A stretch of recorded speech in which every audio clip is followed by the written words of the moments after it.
Hi, I'm Danielle Swissler, and this is the first time that I'm doing streaming off of Restream, and I'm hoping that it works and you can actually hear the sound. So I figured I'd just get started, and then if it ends up not working great, then I can just erase this video and figure it out from there because I don't know what else to do. Um, Once again, I'm Danielle Whistler. I have the channel The Intuitive Shaman. I know shamans are intuitive. I know it doesn't make any sense, but some people know what intuitive means. Some people know what a shaman is, and that's I'm doing both audiences here.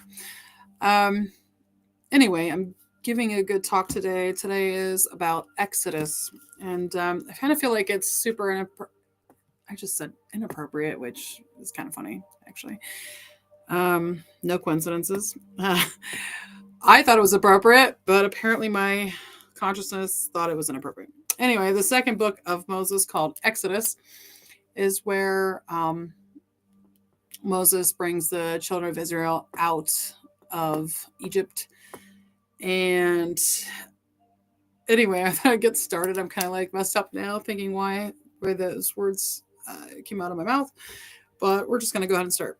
So, if you've read Exodus, or not Exodus, but Genesis, or the Book of Yasher, or the Book of Jubilees, then you'll know that when we finally get out of Genesis and those two other books, that we are coming upon a time where the Israelites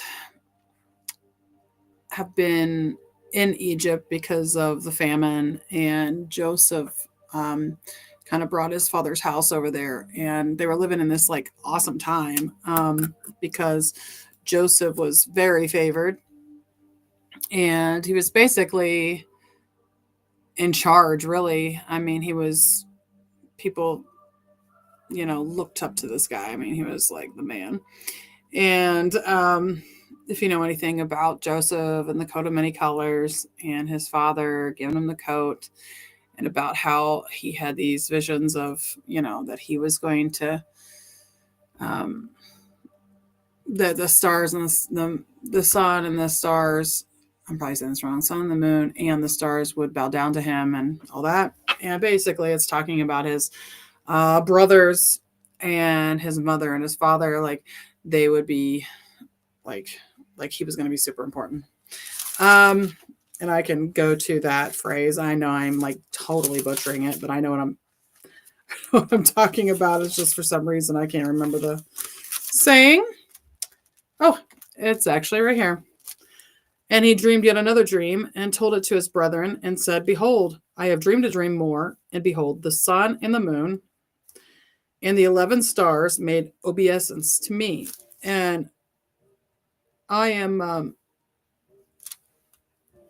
I'm not good at pronouncing that word, but the sun is Israel, and the moon is Rachel, and the stars are his 11 brothers.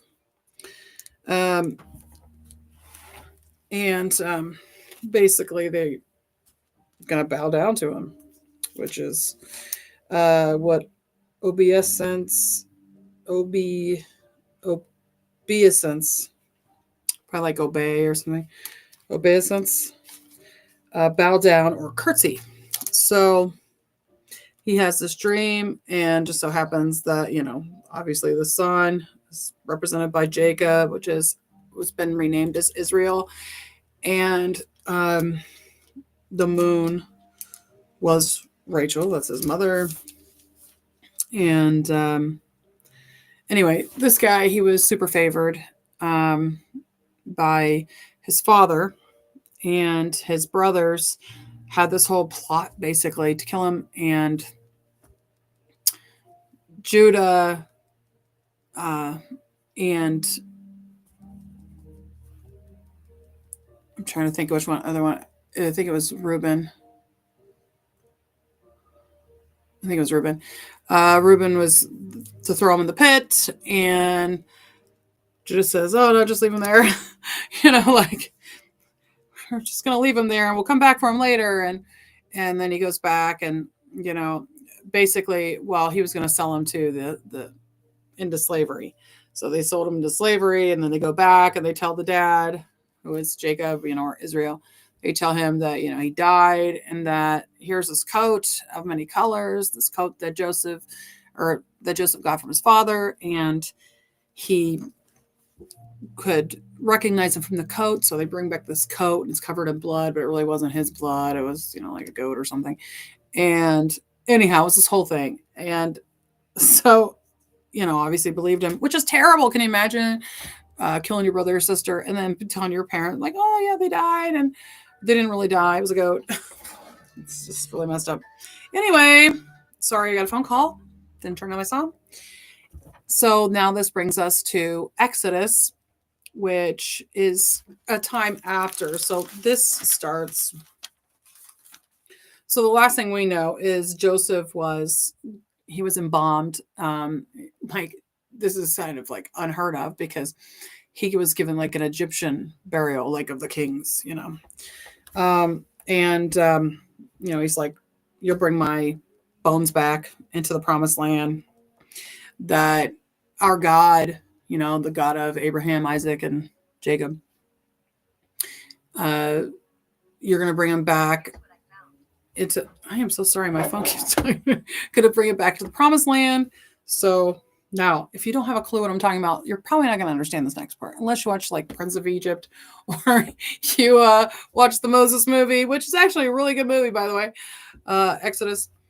They take some liberties for sure, but from the book, the Bible, they completely kind of go above, but cinematography, if you will. So here we go. The Exodus, the second book of Moses, called Exodus, my favorite. Now these are the names of the children of Israel, which is Jacob, which came into Egypt. Every man in his household came with Jacob: Reuben, Simeon, Levi, and Judah, Issachar, Zebulun, and Benjamin, Dan, Naphtali, Gad, and Asher. And all the souls that came out of the loins of Jacob were 70 souls, for Joseph was in Egypt already. Okay, so Joseph's already in Egypt. These are the ones that came into Egypt. This is before the whole thing. And Joseph died, and all his brethren in all that generation. And the children of Israel were fruitful, and increased abundantly, and multiplied, and waxed exceeding mighty. And the land was filled with them. Now there arose up a new king over Egypt, which knew not Joseph. So the king of Egypt has died, the one that had favor with Joseph, and now this new king didn't know who he was. So this is several times after Joseph obviously had passed, because Joseph was like super popular. And he said unto his people, behold, the people of the children of Israel are more and mightier than we. So what happens, right? So they're mightier than them. So it's kind of like a governmental thing, obviously. So just like now, there's a lot of people, and then we got a tiny little 1% of government people that tell us all what to do. So what's going to happen? So people get in fear, right? And so they're put into slavery. They're doing all these jobs. They're doing more work. They're exhausted.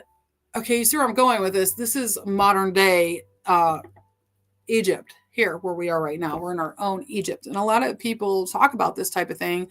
Like there's a rabbi, Daniel Lappin, he talks about how you got to get out of your own Egypt. This is your own Exodus, and we're in Egypt now, basically. And I know I'm in the United States, but this is Egypt, because we are living in a slave mentality system where we have to do all this work, and you have to do it just to survive, and you're barely surviving, and you're doing all this work, and who's getting all this money? And then they're giving the money away.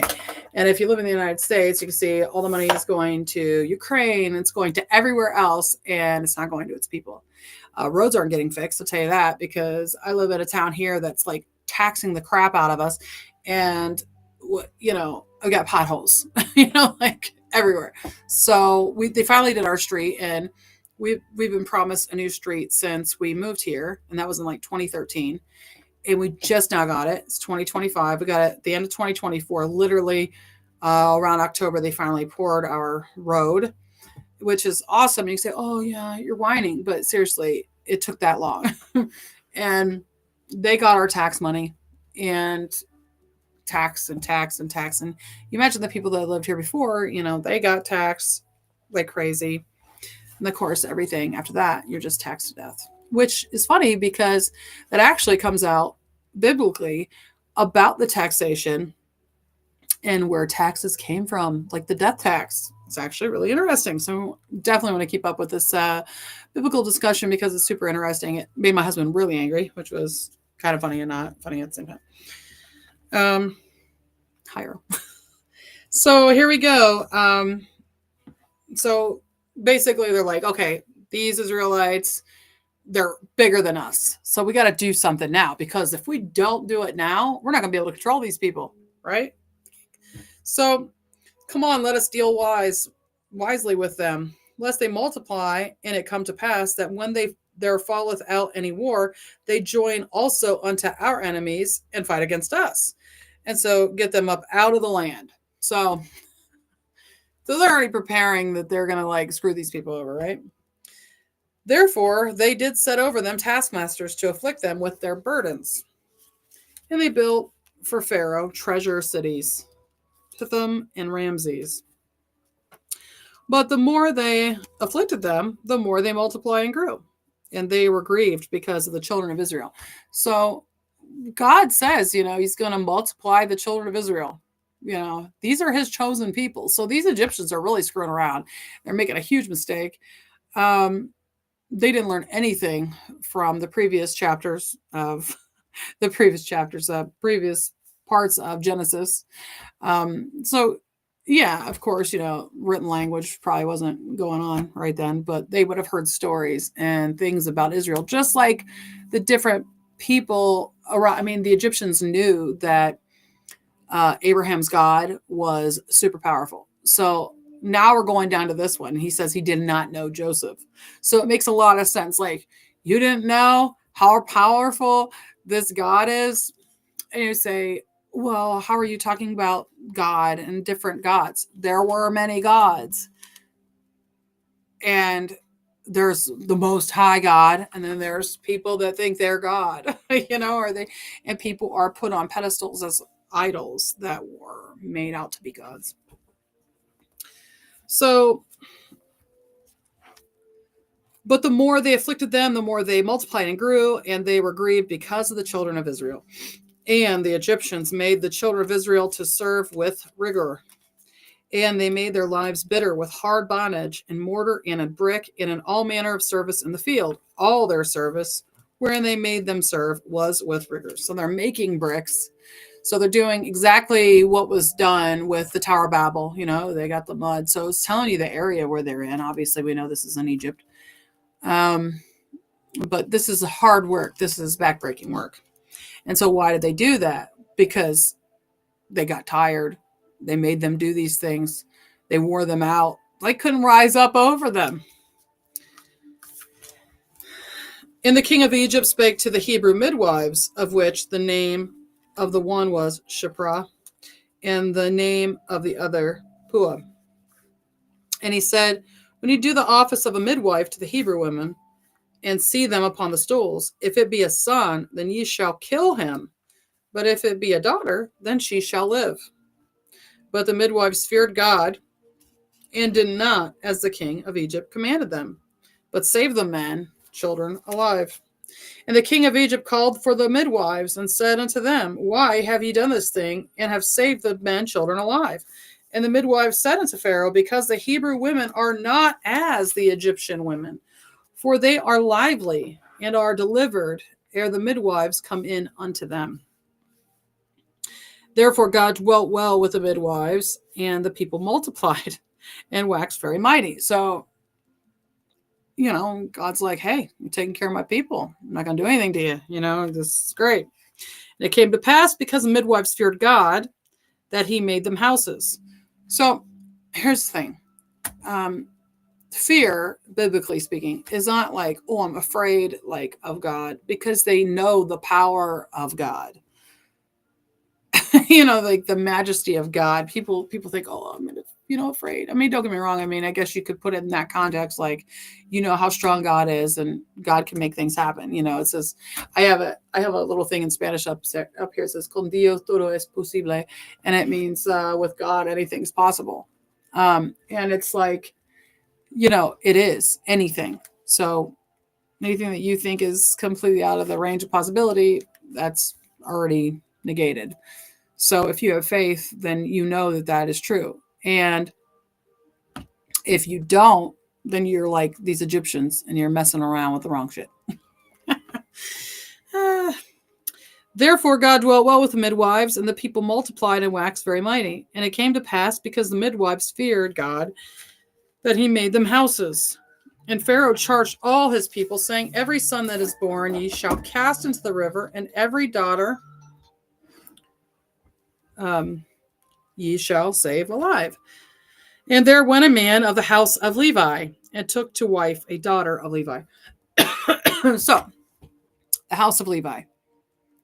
So, if you know Genesis, and you know how the Levites work, the Levites was the royal priesthood. That was passed on from Melchizedek to Abraham, and from Abraham to Isaac, and from Isaac to Jacob. And on his deathbed, Levi got the royal priesthood. So everybody that was born of Levi, the house of Levi, they were the Levites. These are the people of the royal priesthood. So this is important. And the woman conceived and bare a son. And when she saw him that he was a goodly child, she hid him 3 months. And when she could no longer hide him, she took for him an ark of bulrushes and daubed it with slime. So let me just tell you this. Slime is what they actually called like the mortar that makes the bricks. So if you read Genesis, I don't know what Genesis chapter it is, because honestly I can't remember, but it's when the Tower of Babel comes into play. It's after 6, and they made the bricks, and it was slime. Okay, it's like this tar stuff, and with pitch. There you go. So basically they made this floating apparatus that they stuck them in, and people say it's a little basket. Not quite, but anyway, let's just put it there. And with pitch, and put the child therein, and she laid it in the flags by the river's brink. And his sister stood afar off to wit what would be done to him. And the daughter of Pharaoh came down to wash herself at the river. And her maidens walked along by the riverside. And when she saw the ark among the flags, she sent her maid to fetch it. And when she had opened it, she saw the child, and behold, the babe wept. And she had compassion on him, and said, This is one of the Hebrews' children. Then said his sister to Pharaoh's daughter, Shall I go and call to thee a nurse of the Hebrew women, that she may nurse the child for thee? And Pharaoh's daughter said to her, Go. And the maid went and called the child's mother. So how cool is this? Like, I just think this is brilliant. This girl is no dummy, obviously. She stuck her brother in this area, made sure the Pharaoh's daughter's going to see. She sees. Then she's like, oh, shall I go get somebody that's already has a baby, that's able to breastfeed this child? And she's like, oh, yeah, sure. So what does she do? She goes and gets Moses' mother to take care of the child. And the child grew, and she brought him unto Pharaoh's daughter, and he became her son, and she called his name Moses. And she said, Because I drew him out of the water. So we know this is super important. Words and names mean a ton in the biblical sense. So they all have these different meanings. So that's, God had told me a long time ago, meditation, he said, there's power in a name, and there is power in a name. There's power in calling on the name of Yeshua. There's power of understanding the name and what it stands for, and the purpose in your calling. And Moses obviously had a calling. And it came to pass in those days, when Moses was grown, that he went out unto his brethren, and looked on their burdens, and he spied an Egyptian smiting a Hebrew, one of his brethren. And he looked this way and that way, and when he saw that there was no man, he slew the Egyptian and hid him in the sand. And when he went out the second day, behold, 2 men of the Hebrews strove together, and he said to him that did the wrong, Wherefore smitest thou thy fellow? And he said, Who made thee a prince and a judge over us? Intendest thou to kill me as thou killest the Egyptian? And Moses feared and said, Surely this thing is known. Now, when Pharaoh heard this thing, he sought to slay Moses. But Moses fled from the face of Pharaoh and dwelt in the land of Midian, and he sat down by a well. So, if you don't understand anything I just said, basically, Moses killed an Egyptian because he saw him fighting with a Hebrew man and like hurting him. And the next day, he saw fellow Hebrew men, and they, he said, "Stop fighting. Why would you want to fight with this guy? He's like your brother." And he said, "Well, you're going to kill us like you did like you did the Egyptian." Now he knows. Oh crap! If they find out that I did this, I'm dead. So he has to leave, right? All right. So he leaves. Now the prince of Midian. Oh, I messed up. I'm sorry. Let me go a little bit further. Now, when Pharaoh heard this thing, he sought to slay Moses, but Moses fled from the face of Pharaoh and dwelt in the land of Midian, and he sat down by a well. Now, the priest of Midian had 7 daughters, and they came and drew water and filled the troughs to water their father's flock. And the shepherds came and drove them away, but Moses stood up and helped them and watered their flock. And when they came to Reuel, their father, he said, How is it that ye are come soon today? And they said, An Egyptian delivered us out of the land of the shepherds, and also drew water enough for us, and watered the flock. And he said unto his daughters, Well, and where is he? Why is it that ye have left the man? Call him that he may eat bread. Now, I want to go back to Reuel. So there's power in the name, right? So the name Reuel means friend of God, which is super important. And you're going to find out a lot about this. Also, it's kind of bizarre because this is Moses's, you don't know this yet, but this is Moses's future father-in-law, okay? And his name is Jethro. So why do they call him that here? You wonder because some people say, well, maybe they have a mistranslation of the Bible or, this. But, there's many names for Jesus, right? Or Yahshua. And you'll say Yahushua, Yeshua, Yahshua, Emmanuel. You will constantly go down the line and people are all arguing over the name of somebody. But there's power in the name. So just like Emmanuel, God is with us. Then we have Yahushua is God is my salvation, right? So it's actually kind of amazing. So now we know that this is a friend of God. So we know by this name, by this title, Reuel, that this is a good guy, right? And he said unto his daughters, Where is he? Why is it that ye have left this man? Call him that he may eat bread. And Moses was content to dwell with the man, and he gave Moses Zipporah his daughter. And she bare him a son, and he called his name Gershom, for he said, I have been a stranger in a strange land. So once again, the name, now you know why his name is that. And it came to pass in the process of time that the king of Egypt died, and the children of Israel sighed by reason of the bondage. And they cried, and their cry came up unto God by reason of the bondage. And God heard their groaning, and God remembered his covenant with Abraham and Isaac and with Jacob. And God looked upon the children of Israel, and God had respect unto them. Now Moses kept the flock of Jethro, his father-in-law, the priest of Midian. So now we know that's his father-in-law. Also says Reuel, right? Or Reuel.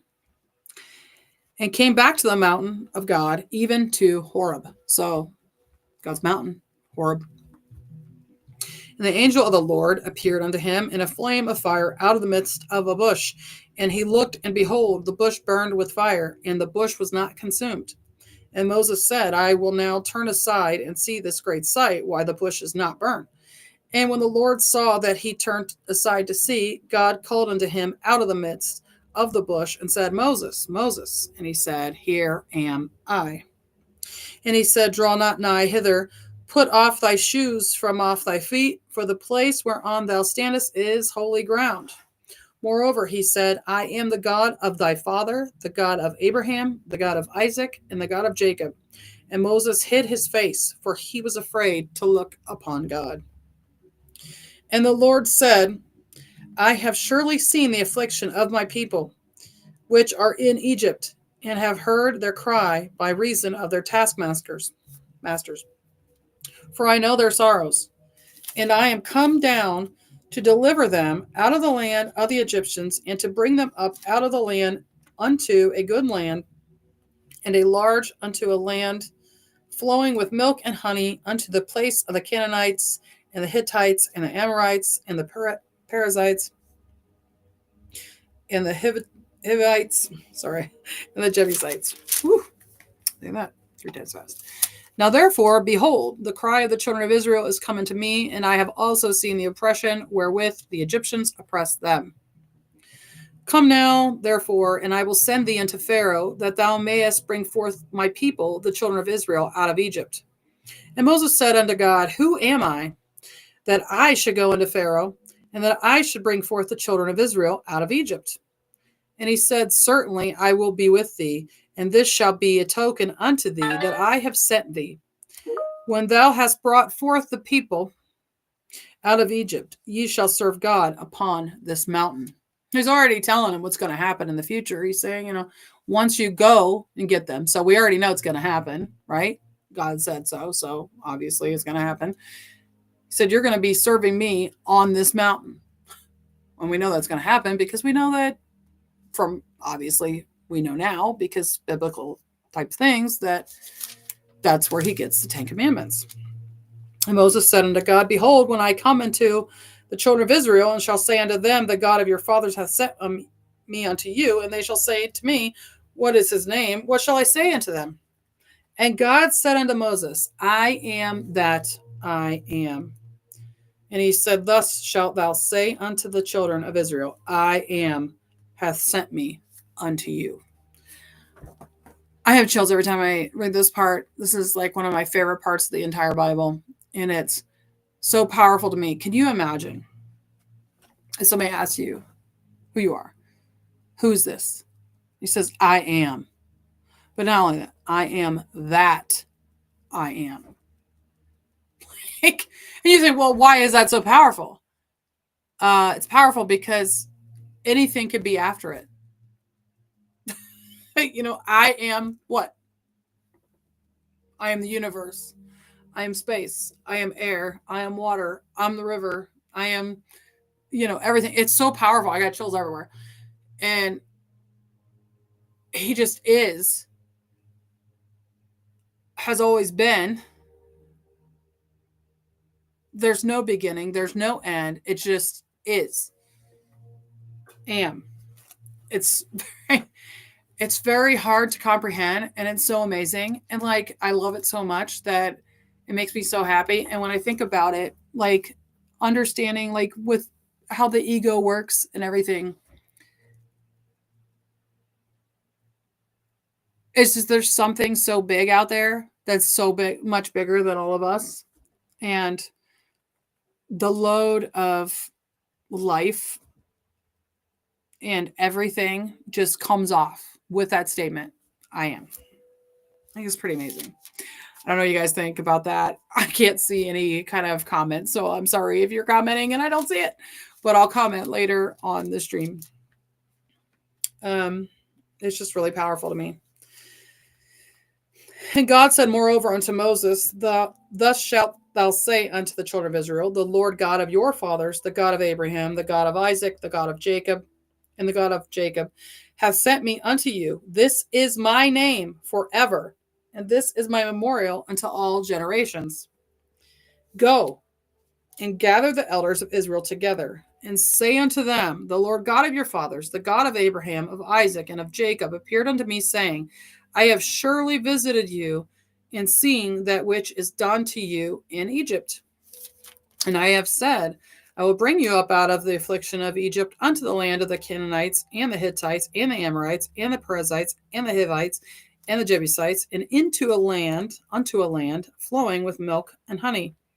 And they shall hearken to thy voice, and thou shalt come, thou and the elders of Israel, unto the king of Egypt, and ye shall say unto them, The Lord of God of the Hebrews hath met with us, and now let us go. we beseech thee, 3 days' journey into the wilderness, that we may sacrifice to the Lord our God.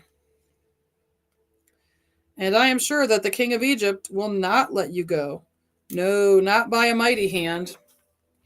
And I will stretch out my hand and smite Egypt with all my wonders, which I will do in the midst thereof.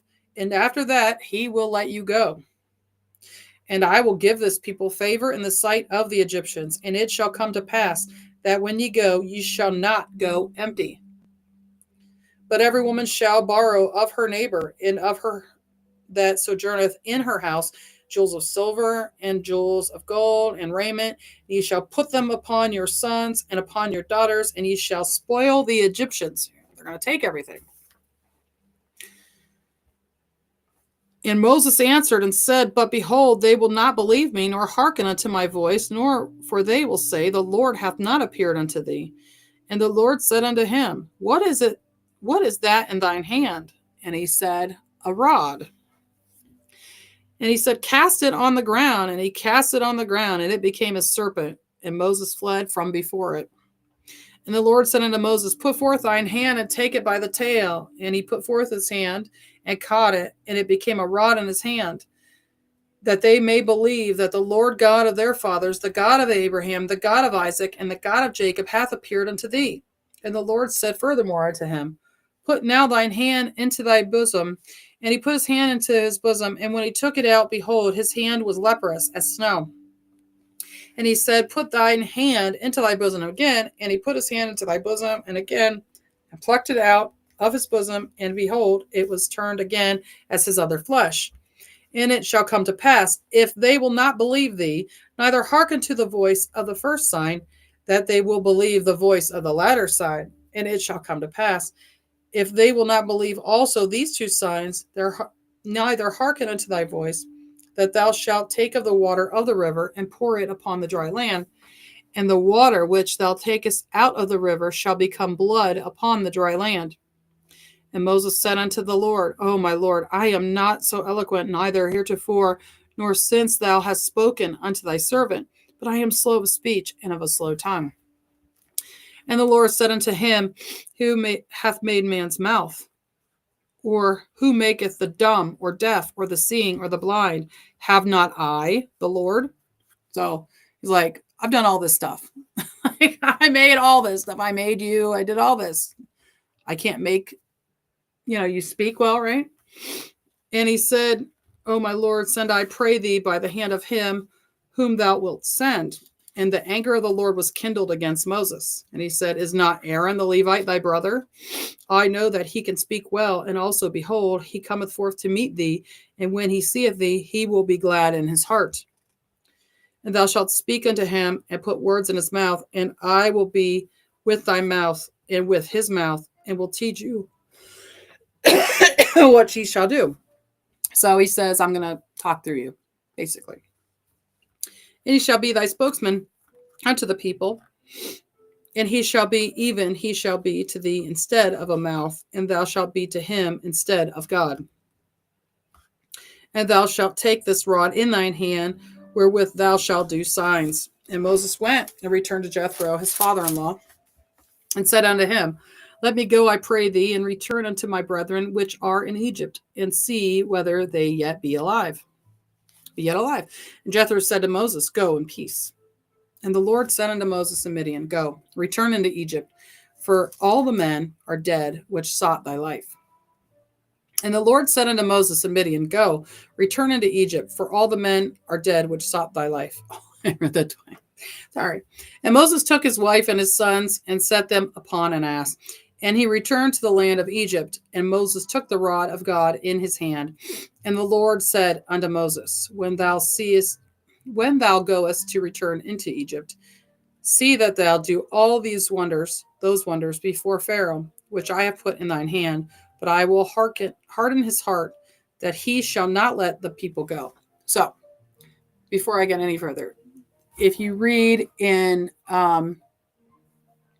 Jubilees and in Yasher, there's additions to this whole story. So Jubilees is called Little Genesis, which I don't know why, because honestly, I feel like Genesis is Little Genesis and Jubilees is way bigger. So Jubilees is a timeline of 7 years. Every 7 years is a Jubilee. And every 49 years, which is 7/7, is a Shemitah. Okay. And on the last of that year is the Super Shemitah, which is when everything starts over. And when you have that, there's like these different cycles. So God talks about seasons and cycles. These are cycles of lives and tells you everything that happened every 7 years. And it's actually super interesting. And if you have the chance, you should read it because it's fantastic. They took it out of the Bible. Some Bibles still have it. And they're like, oh, no, it doesn't go with it. So we're doing it. It was there originally.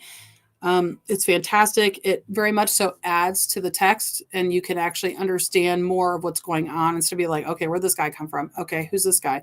Why do we care what this guy's name is? It's very important because the names actually tell a story. In the names in the first 7 names that are listed in Genesis actually tell a story, tell the whole beginning, the end from the beginning. So it's actually super interesting. But this part about the rod that turns into the snake is like a magic wand, basically. And I know what you're thinking. That's crazy, but it isn't. It's in there. And it talks about what it was made from, where it was from, how they found it. And Moses actually gets that stick because he pulls it out of this hole that is near where the, I believe, where Moses' father-in-law is. And it was like a sort of Lady in the Lake type thing, you know, where they pull the sword, right, for what's that, Lancelot or whatever. And what happens is super interesting there because he pulls it out and then he's like, okay, that's the one that God told me that was going to be married, that would be worthy of my daughter. Okay. And this is all in another book that was taken out. And Yasher is actually mentioned in the Old Testament as well, which is, I think, in the book of Samuel. And so that's how I knew about it. And I was led to go read that. And when I read that, it was like, wow, it's a whole bunch of other stuff. So if you get the chance, you should definitely check that out. Super interesting and really adds to this so you can understand more of the text of what's going on. And it actually does help when you get into later chapters because there's other things that's really confusing. And then it's like, okay, this makes a lot more sense. All right. So back to this. So now we know that God just like, hey man, I'm going to send your brother over here. He's going to be your mouthpiece. And so am I. I'm going to speak for you. The words are just going to come out. It's going to flow. It's going to sound great. I'm God. You know, I can do whatever. But you don't have faith in me type thing. Okay. Now we're going back. So he just loaded up the donkey. He's got his family on it. He's heading out. Grab the rod. Now he's going. Okay. And the Lord said unto Moses, when thou goest to return into Egypt, see that thou do all those wonders before Pharaoh, which I have put in thine hand. But I will harden his heart, and he shall not let the people go. So he already knows what's going to happen. He already knows all this crap's going to happen. And then Moses is going to get out, and he's going to be up on that mountain. You know. And thou shalt say unto Pharaoh, thus saith the Lord, Israel is my son, even my firstborn. And I say unto thee, let my son go, that he may serve me. And if thou refuse to let him go, behold, I will slay thy son, even thy firstborn. So here's the other thing. A lot of people are getting confused on what Israel is in real life. Okay, they're thinking Israel is a place. Israel is a place in this particular timeline, but it's a people. Israel's a people. Israel was the name of Jacob. It was changed to Israel. It's going to be a people, and they're going to be great, and they're going to exceed. They're going to be more than the sand sea. Okay, it's a people, not a place. Okay, and this is extremely important to understand because when they talk about Israel in the Bible, they're talking about the people. And when people talk about Israel now, they're talking about a place. Huge difference. I invite you to look at it. You don't have to believe me, obviously, and that's okay. But if you say, what if it's possible that this could be right? You'll understand a lot more of what's going on. and why all of this stuff they're fighting over a place and not the actual people. It has nothing to do with it. All right. And also you will find that out later in Acts, I think 7:15, but I have to look to make sure that's the right one. So don't quote me on that right this second, but in Acts to talk about the star of their god, Moloch, which is on the flag of Israel. They're making that their god. It is not. All right.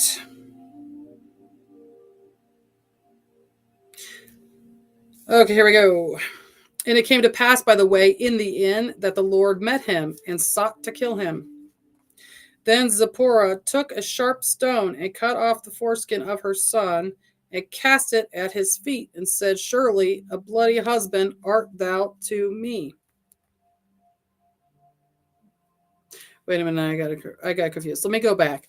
And I say unto thee, let my son go, that he may serve me. So God's telling him to say this. And if thou refuse to let him go, behold, I will slay thy son, even thy firstborn. So God's saying, if you don't let my people go, I'm going to kill all the kids. And firstborn kids. And it came to pass by the way in the inn that the Lord met him and sought to kill him. Then Zipporah took a sharp stone and cut off the foreskin of her son and cast it at his feet and said, Surely a bloody husband art thou to me. So he let him go. Then she said, A bloody husband thou art because of the circumcision. And the Lord said to Aaron, Go into the wilderness to meet Moses. And he went and met him in the mount of God and kissed him. So all of the children of Israel, all of the boys, are to be circumcised by, I think, the 8th day. So there's a whole thing about this, okay? And I believe it's so people will know who the children of Israel were, who God's chosen people were. I believe it's a bloodline thing because of mixing of blood and of being the difference between the good bloodline, like this chosen bloodline, and the bloodline, like Cain's bloodline. So it's literally going back to the garden in all of this. And what is Cain's bloodline? Who was Cain's father? Who really was Cain's father?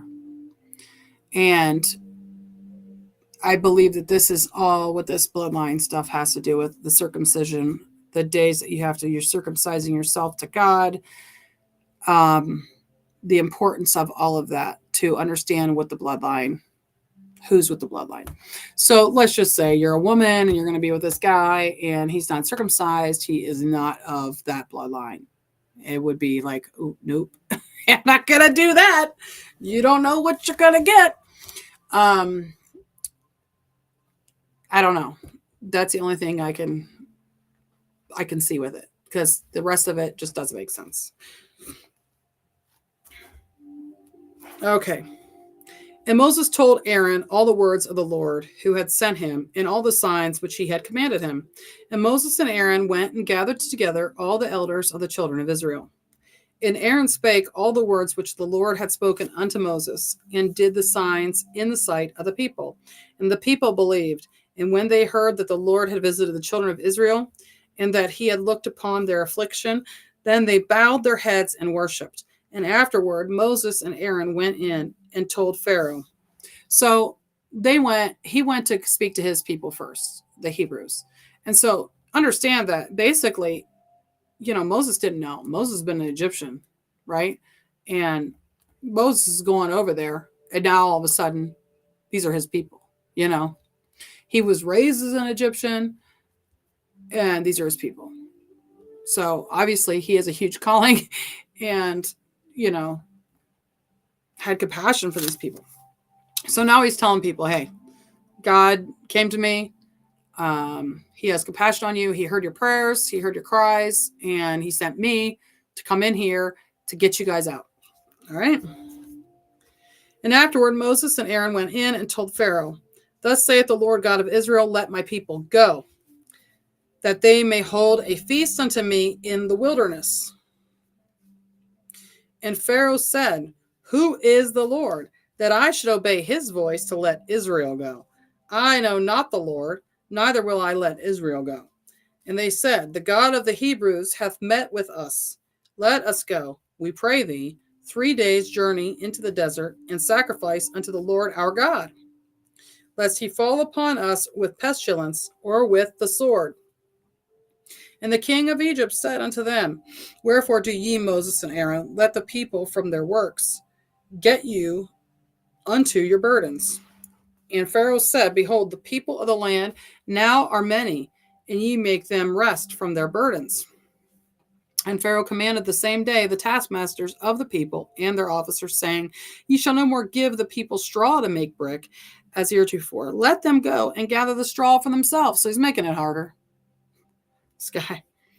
And the tale of the bricks which they did lay upon them, ye shall not diminish aught thereof, for they be idle, therefore they cry, saying, let us go and sacrifice to our God.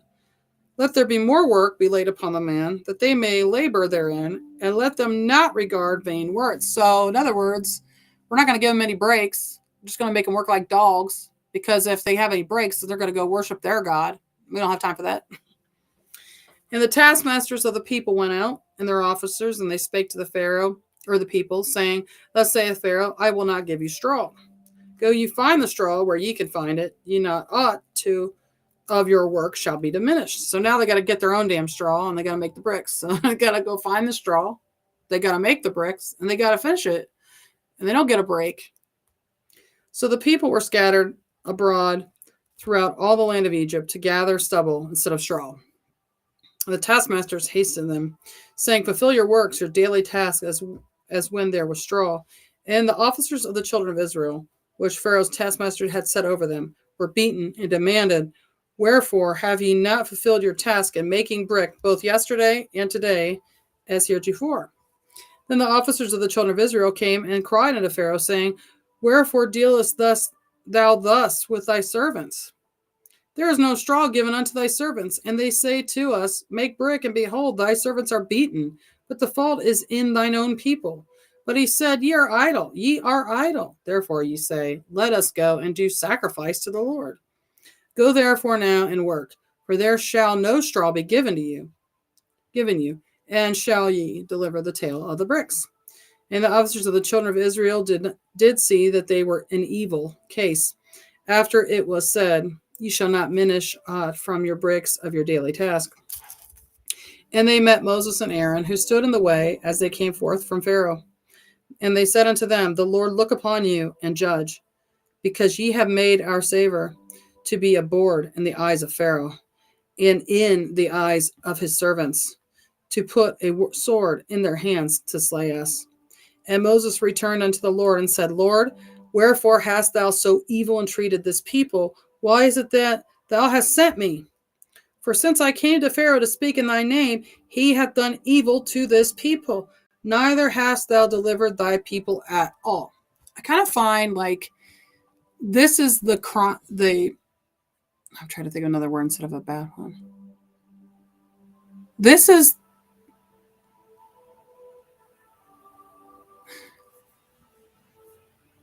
the complaint of people today. When you do the good thing and you stop doing the bad thing, and people get angry. So like if you were gossiping, you say, I'm no longer going to gossip. Well, people want to gossip. That's their thing. They like gossiping. And so if you say, I'm no longer going to gossip, and you say, I'm not gossiping. And then when you tell people, no, I don't want to talk about that because I don't want to gossip, they get so angry and they get mad. They're like, oh, would you find Jesus? And they blame it on God.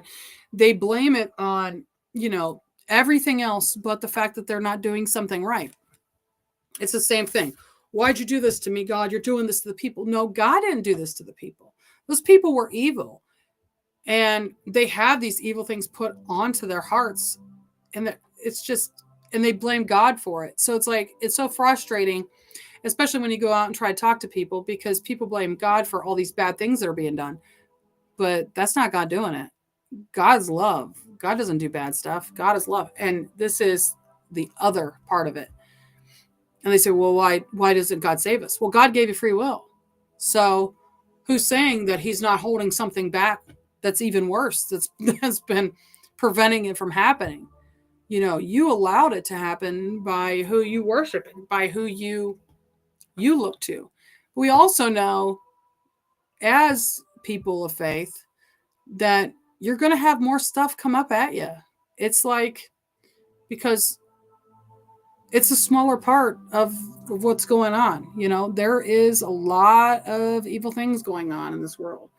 And so it's just going to be really obvious when you're super good, and you're going to wonder, why is this crap happening to me?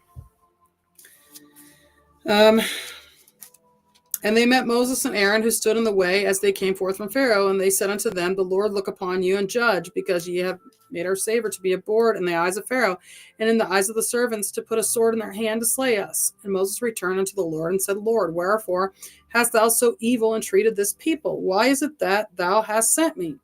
For since I came to Pharaoh to speak in thy name, he hath done evil to this people, neither hast thou delivered thy people at all. Then the Lord said unto Moses, now shalt thou see what I will do, Pharaoh.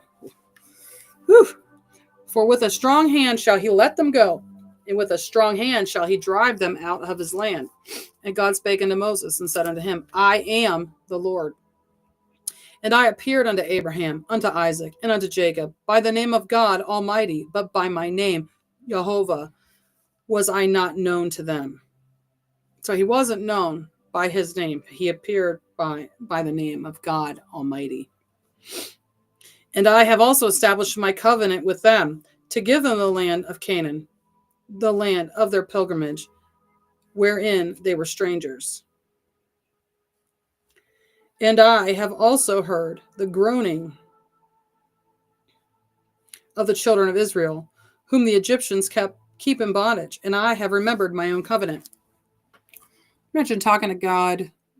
I talk to God in prayer. I talk to God out loud, and I do hear him, and I hear him within myself, and it's just a knowing. Sometimes words, sometimes just pictures, sometimes just knowing the answer. Can't explain it. Don't want to, don't need to. I will say this, that the power of the name thing. So there were no vowels in Hebrew. So the tetragrammaton is the Yod He Vav He, the YHWH, or some people have a V. And that was the name that's written, above Yeshua's name on the cross, all that. El Shaddai means God Almighty. And he says, I was named by the name of God Almighty, El Shaddai.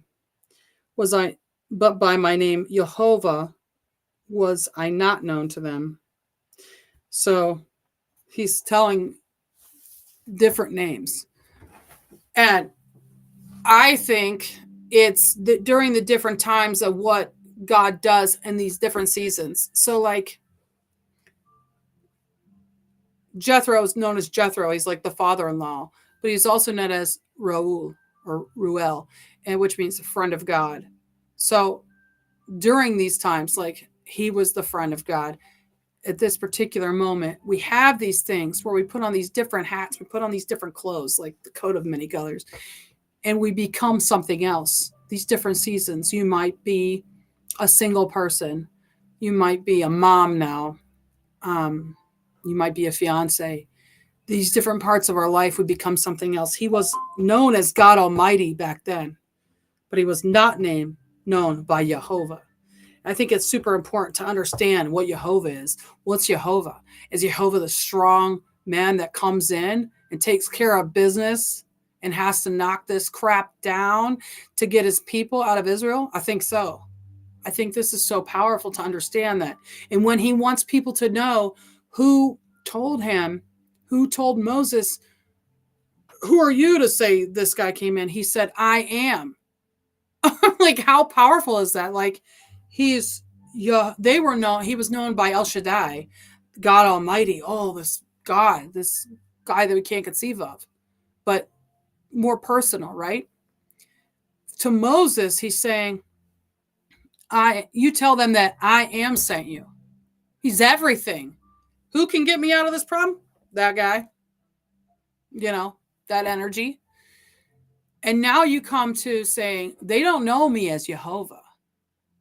Oh, shoot, dude. Like, it's like, Jehovah. I guess pretty damn badass, right? All right. So, wherefore say unto the children of Israel, I am the Lord, and I will bring you out from under the burdens of the Egyptians, and I will rid you out of their bondage, and I will redeem you with a stretched out arm and with great judgments. And I will take you to me for a people, and I will be to you a God. And ye shall know that I am the Lord your God, which bringeth you out from under the burdens of the Egyptians. And I will bring you in unto the land concerning the which I did swear to give it to Abraham, to Isaac, and to Jacob. And I will give it to you. I will give it you for a heritage. I am the Lord. And Moses spake so unto the children of Israel, but they hearkened not unto Moses for anguish of spirit and for cruel bondage. So now they're upset because they had to do some work. And the Lord spake unto Moses, saying, Go in and speak unto Pharaoh, king of Egypt, that he let the children of Israel go out of his land. And Moses spake before the Lord, saying, Behold, the children of Israel have not hearkened unto me. How then shall Pharaoh hear me? Who am I of uncircumcised lips? And the Lord spake unto Moses and unto Aaron, and gave them a charge unto the children of Israel, and unto Pharaoh, king of Egypt, to bring the children of Israel out of the land of Egypt. These be the heads of their fathers' houses, the sons of Reuben, the firstborn of Israel, Hanok, and Palu, Hezron, and Carmi. These be the families of Reuben, and the sons of Simeon, Yemul, and Yamin, and Ohad, and Yakin, and Zohar, and Shaul, the son of a Canaanitish woman. These are the families of Simeon. And these are the names of the sons of Levi, according to their generations: Gershon, Kohath, Merari. And the years of the life of Levi were 137 years. The sons of Gershon, Libni, and Shimi, according to their families. And the sons of Kohath, Amram, and Izhar, and Hebron, and Uzziel. And the years of the life of Kohath were 133 years. And the sons of Merari, Mahali, and Mushi. These are the families of Levi according to their generations. And Amram took Jochebed, his father's sister, to wife. And she bare him Aaron and Moses. So Amram and Jochebed are Moses' mom and dad. And the years of life of Amram were 137 years. And the sons of Ishar, Korah, and Nepheg, and Zikri.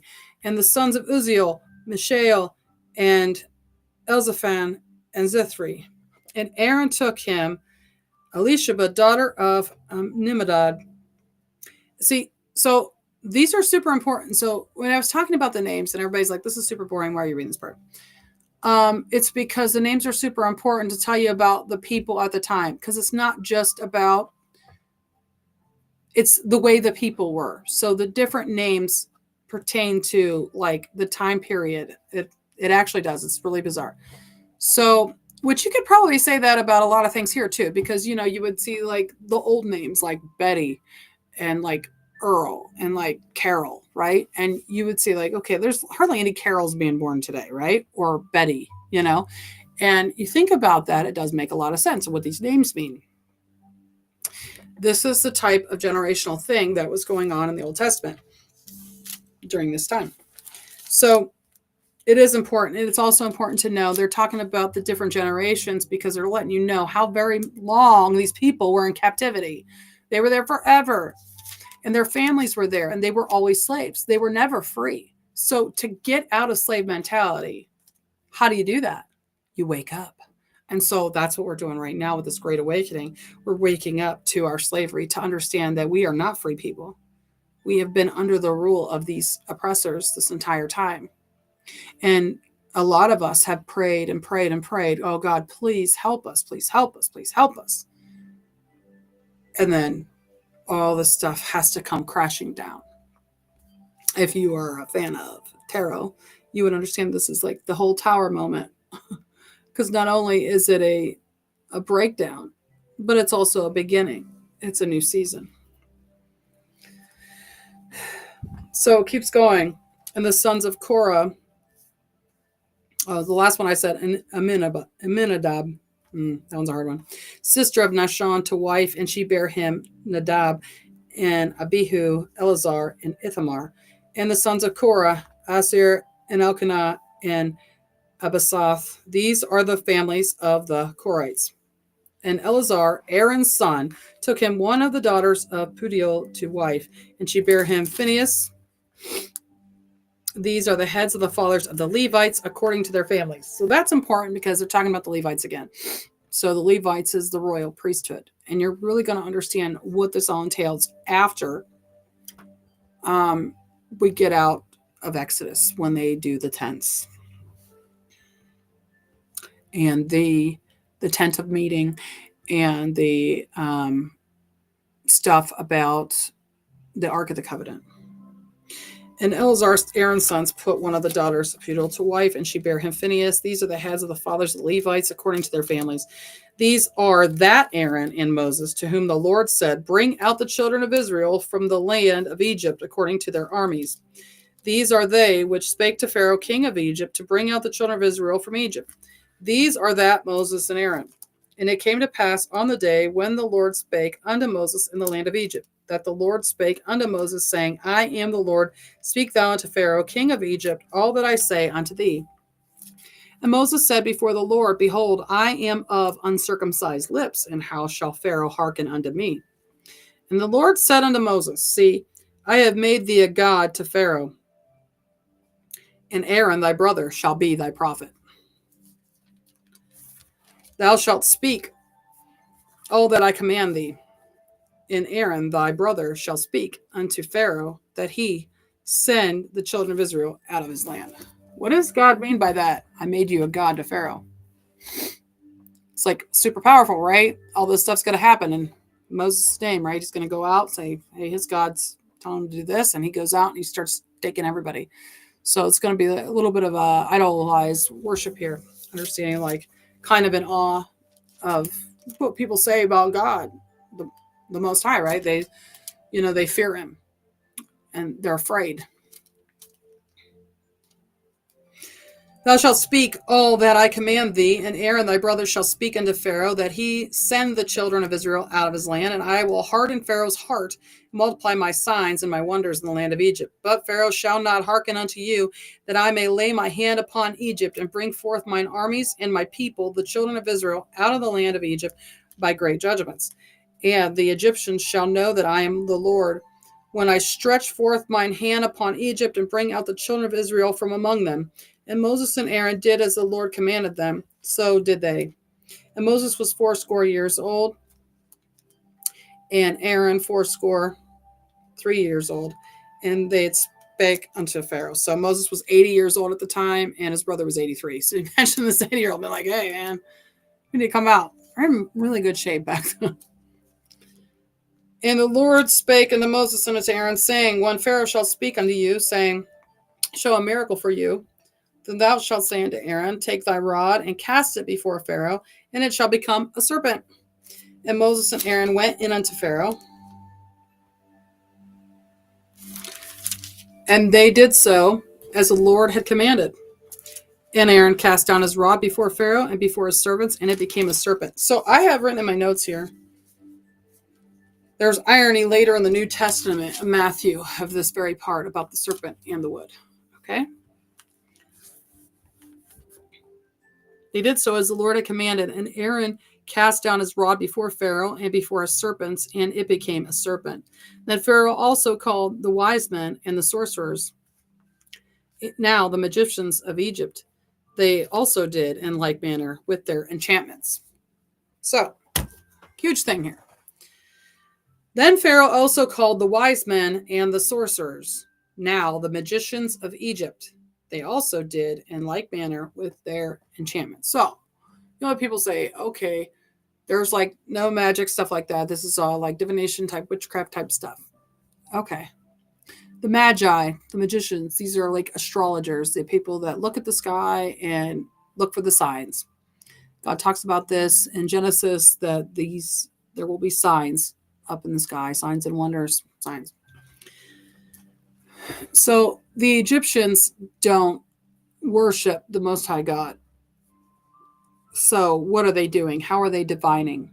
How are they doing this magic? Who's their God, right?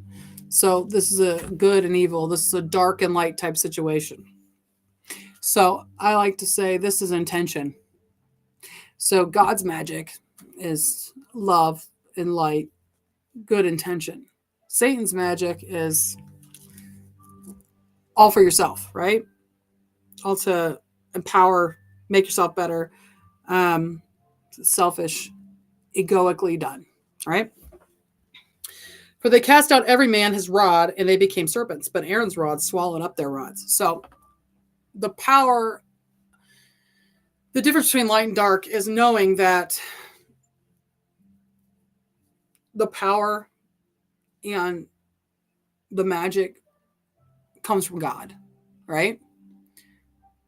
And the dark would be, I did it and everybody can do it, right? It's not, the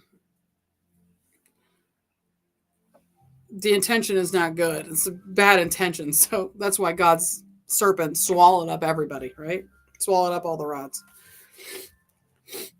And he hardened Pharaoh's heart, then he hearkened not unto them as the Lord had said. And the Lord said unto Moses, Pharaoh's heart is hardened, he refuses to let the people go. Get thee unto Pharaoh in the morning, lo, he goeth out unto the water, and thou shalt stand by the river's brink.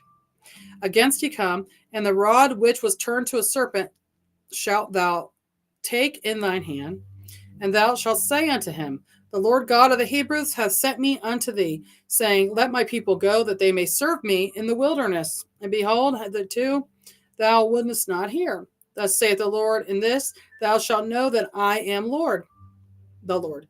Behold, I will smite with the rod that is in my hand upon the waters which are in the river, and they shall be turned to blood. And the fish that is in the river shall die, and the river shall stink, and the Egyptians shall loathe to drink of the water of the river.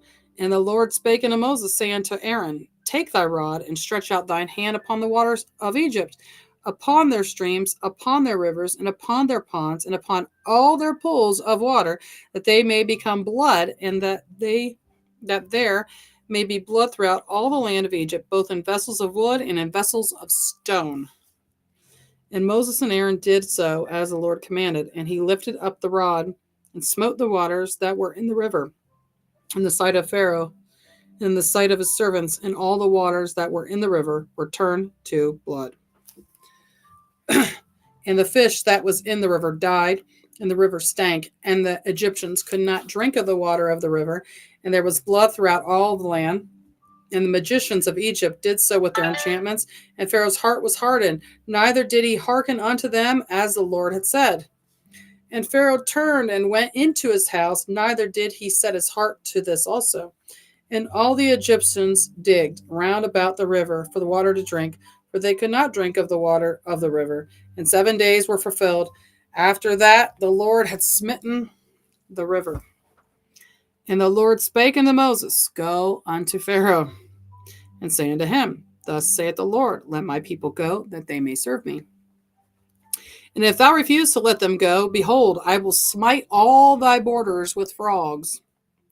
And the river shall bring forth frogs abundantly, which shall go up and come into thine house, and into thy bedchamber, and upon thy bed, and into the house of thy servants, and upon thy people, and into thine ovens, and into thy kneading troughs. And the frogs shall come up both on thee, and upon thy people, and upon all thy servants. And the Lord spake unto Moses, say unto Aaron, stretch forth thine hand with thy rod over the streams, over the rivers, and over the ponds, and cause frogs to come up upon the land of Egypt. And Aaron stretched out his hand over the waters of Egypt, and the frogs came up and covered the land of Egypt. And the magicians did so with their enchantments, and brought up frogs upon the land of Egypt. Then Pharaoh called for Moses and Aaron, and said, entreat the Lord that he may take away the frogs from me and from my people, and I will let the people go, that they may do sacrifice unto the Lord. And Moses said unto Pharaoh, glory over me. When shall I entreat for thee and for thy servants and for thy people to destroy thy frogs from thee and thy houses, that they may remain in the river only? And he said, tomorrow. And he said, be it according to thy word, that thou mayest know that there is none like unto the Lord our God. And the frogs shall depart from thee, and from thy houses, and from thy servants, and from thy people, and they shall remain in the river only. And Moses and Aaron went out from Pharaoh, and Moses cried unto the Lord because of the frogs which he had brought against Pharaoh. And the Lord did according to the word of Moses, and the frogs died out of the houses, out of the villages, and out of the fields. And they gathered them together upon heaps, and the land stank. But when Pharaoh saw that there was respite, he hardened his heart. You got to think, this guy's a total moron, right? And hearken not unto them, as the Lord had said. And the Lord said unto Moses, say unto Aaron, stretch out thy rod and smite the dust of the land, that it may become lice throughout all the land of Egypt. Makes your head itch. And they did so, for Aaron stretched out his hand with his rod and smote the dust of the earth, and it became lice in man and in beast. All the land became lice throughout all the land of Egypt. And the magicians did their enchantments to bring forth lice, but they could not. So there were lice upon man and upon beast. Ugh, that is terrible. So the magicians, I don't know if you caught that part, the magicians did with their enchantments to bring forth lice, but they could not. So there were lice upon man and upon beast. So we're learning here that, yeah, there's these magicians, these people, they can do these things, but they can't do what God does. Then it's like a poor man's, it's like a counterfeit. Oh, I said they will confront counterfeit ministries and entities. That's what I wrote. Then the magician said unto Pharaoh, this is the finger of God. And Pharaoh's heart was hardened, and he hearkened not unto them, as the Lord had said. And the Lord said unto Moses, rise up early in the morning, and stand before Pharaoh. Lo, he cometh forth to the water, and say unto him, thus saith the Lord, let my people go, that they may serve me. This is the fifth time now. Else, if thou wilt not let my people go, behold, I will send swarms of flies upon thee. Ugh. And upon thy servants, and upon thy houses, and into thy houses, and the houses of the Egyptians shall be full of swarms of flies, and also the ground wherein they are, of the Egyptians. Notice that. The Egyptians only. Not of the Hebrews, of the Egyptians. Now, how great is God that God can just send it to a certain people, right? And I will sever in that day the land of Goshen in which my people dwell, that no swarms of flies shall be there. To the end thou mayest know that I am the Lord in the midst of the earth. And I will put a division between my people and thy people. Tomorrow shall this sign be. And the Lord did so, and there came a grievous swarm of flies into the house of Pharaoh, and into his servants' houses, and into all the lands of Egypt. The land was corrupted by reason of the swarm of flies. And Pharaoh called for Moses and for Aaron, and said, go ye, sacrifice your God in the land. And Moses said, it is not meet to do so, for we shall sacrifice the abomination of the Egyptians to the Lord our God. Lo, shall we sacrifice the abominations of the Egyptians before their eyes, and will they not stone us? We will go 3 days' journey into the wilderness and sacrifice to the Lord our God, and he shall command us. And Pharaoh said, I will let you go, that ye may sacrifice to the Lord your God in the wilderness, only ye shall not go very far away, entreat for me. And Moses said, Behold, I go out from thee, and I will entreat the Lord, that the swarm of flies may depart from Pharaoh, from his servants, and from his people tomorrow. But let not Pharaoh deal deceitfully any more, in not letting the people go to sacrifice to the Lord. And Moses went out from Pharaoh and entreated the Lord. And the Lord did according to the word of Moses. And he removed the swarms of flies from Pharaoh, from his servants, and from his people. There remained not one. And Pharaoh hardened his heart at the same time also, neither would he let the people go. Then the Lord said unto Moses, Go in unto Pharaoh and tell him, Thus saith the Lord God of the Hebrews, Let my people go, that they may serve me. For if thou refuse to let them go, and wilt them hold them still, behold, the hand of the Lord is upon thy cattle, which is in the field, upon the horses, upon the asses, upon the camels, upon the oxen, and upon the sheep. There shall be a very grievous murrain. And the Lord shall sever between the cattle of Israel and the cattle of Egypt, and there shall nothing die of all that is the children of Israel. And the Lord appointed a set time, saying, Tomorrow the Lord shall do this thing in the land. And the Lord did that thing on the morrow, and all the cattle of Egypt died, and all of the cattle of the children of Israel died, not one. And Pharaoh sent, and behold, there was not one of the cattle of the Israelites dead. And the heart of the Pharaoh was hardened, and he did not let the people go. And the Lord said unto Moses and unto Aaron, Take to you handfuls of ashes of the furnace, and let Moses sprinkle it toward the heaven in the sight of Pharaoh. And it shall become small in the dust of all the land, and shall be a boil breaking forth with blains upon man, upon beast, upon all the land of Egypt. And they took the ashes of the furnace and stood before Pharaoh, and Moses sprinkled it up toward heaven. And it became a boil, breaking forth with blains upon man, upon beast. And the magicians could not stand before Moses because of the boils, for the boils was upon the magicians and upon all the Egyptians. And the Lord hardened the heart of Pharaoh, and he hearkened not unto them, as the Lord had spoken unto Moses. And the Lord said unto Moses, Rise up early in the morning, and stand before Pharaoh, and say unto him, Thus saith the Lord God of Israel, of my people, of the Hebrews, let my people go, that they may serve me. For I will at this time send all my plagues upon thine heart, and upon thy servants, and upon thy people, that thou may knowest that there is none like me in all the earth. For now I will stretch out my hand, that I may smite thee and thy people with pestilence, and thou shalt be cut off from the earth. And in very deed for this cause have I raised thee up, for to shew in thee my power, and that my name may be declared throughout all the earth. As yet exaltest thou thyself against my people, that thou wilt not let them go. Behold, tomorrow about this time I will cause it to rain a very grievous hail, such hath not been in Egypt, since the foundation thereof, since until now. Send therefore now, and gather thy cattle, and all that thou hast in the field. For upon every man and beast there shall be found in the field, and shall not be brought home. The hail shall come down upon them, and they shall die.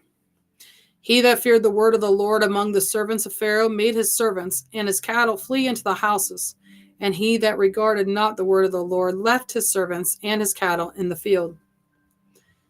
And the Lord said unto Moses, Stretch forth thine hand toward heaven, and there may be hail in all the land of Egypt, upon man, and upon beast, and upon every herb of the field, throughout the land of Egypt.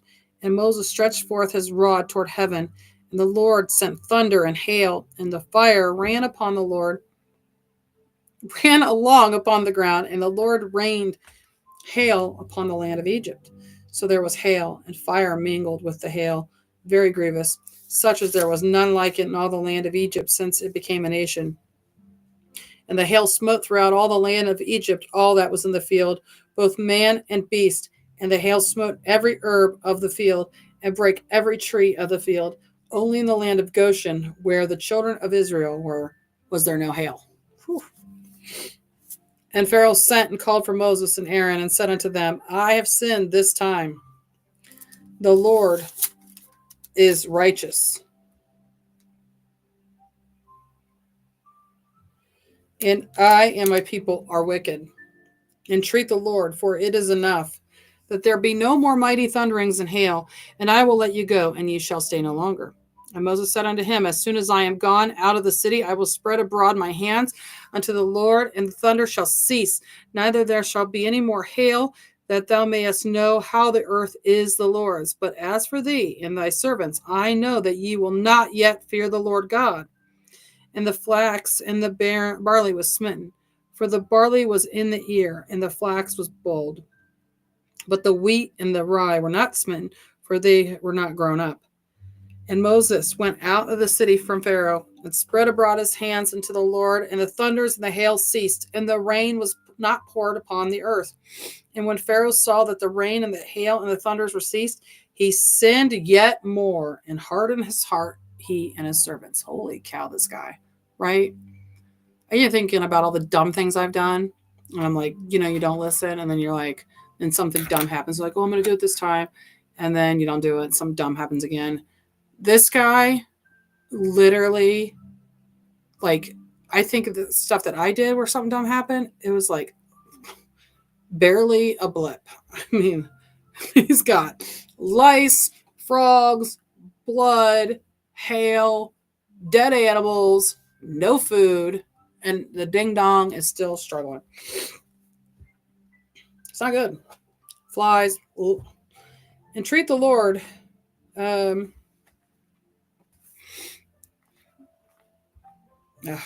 What a ding dong.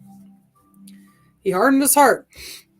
And the heart of the Pharaoh was hardened, neither would he let the children of Israel go, as the Lord had spoken by Moses. And the Lord said unto Moses, Go in unto Pharaoh, for I have hardened his heart and the heart of his servants, that I might show these my signs before him, and that thou mayest tell in the ears of thy son and of thy son's son what things I have wrought in Egypt, and my signs which I have done among them, that ye may know that I am the Lord. And Moses and Aaron came in unto Pharaoh, and said unto him, Thus saith the Lord God of the Hebrews, How long wilt thou refuse to humble thyself before me? Let my people go, that they may serve me. Else if thou refuse to let my people go, behold, tomorrow will I bring the locusts into thy coast.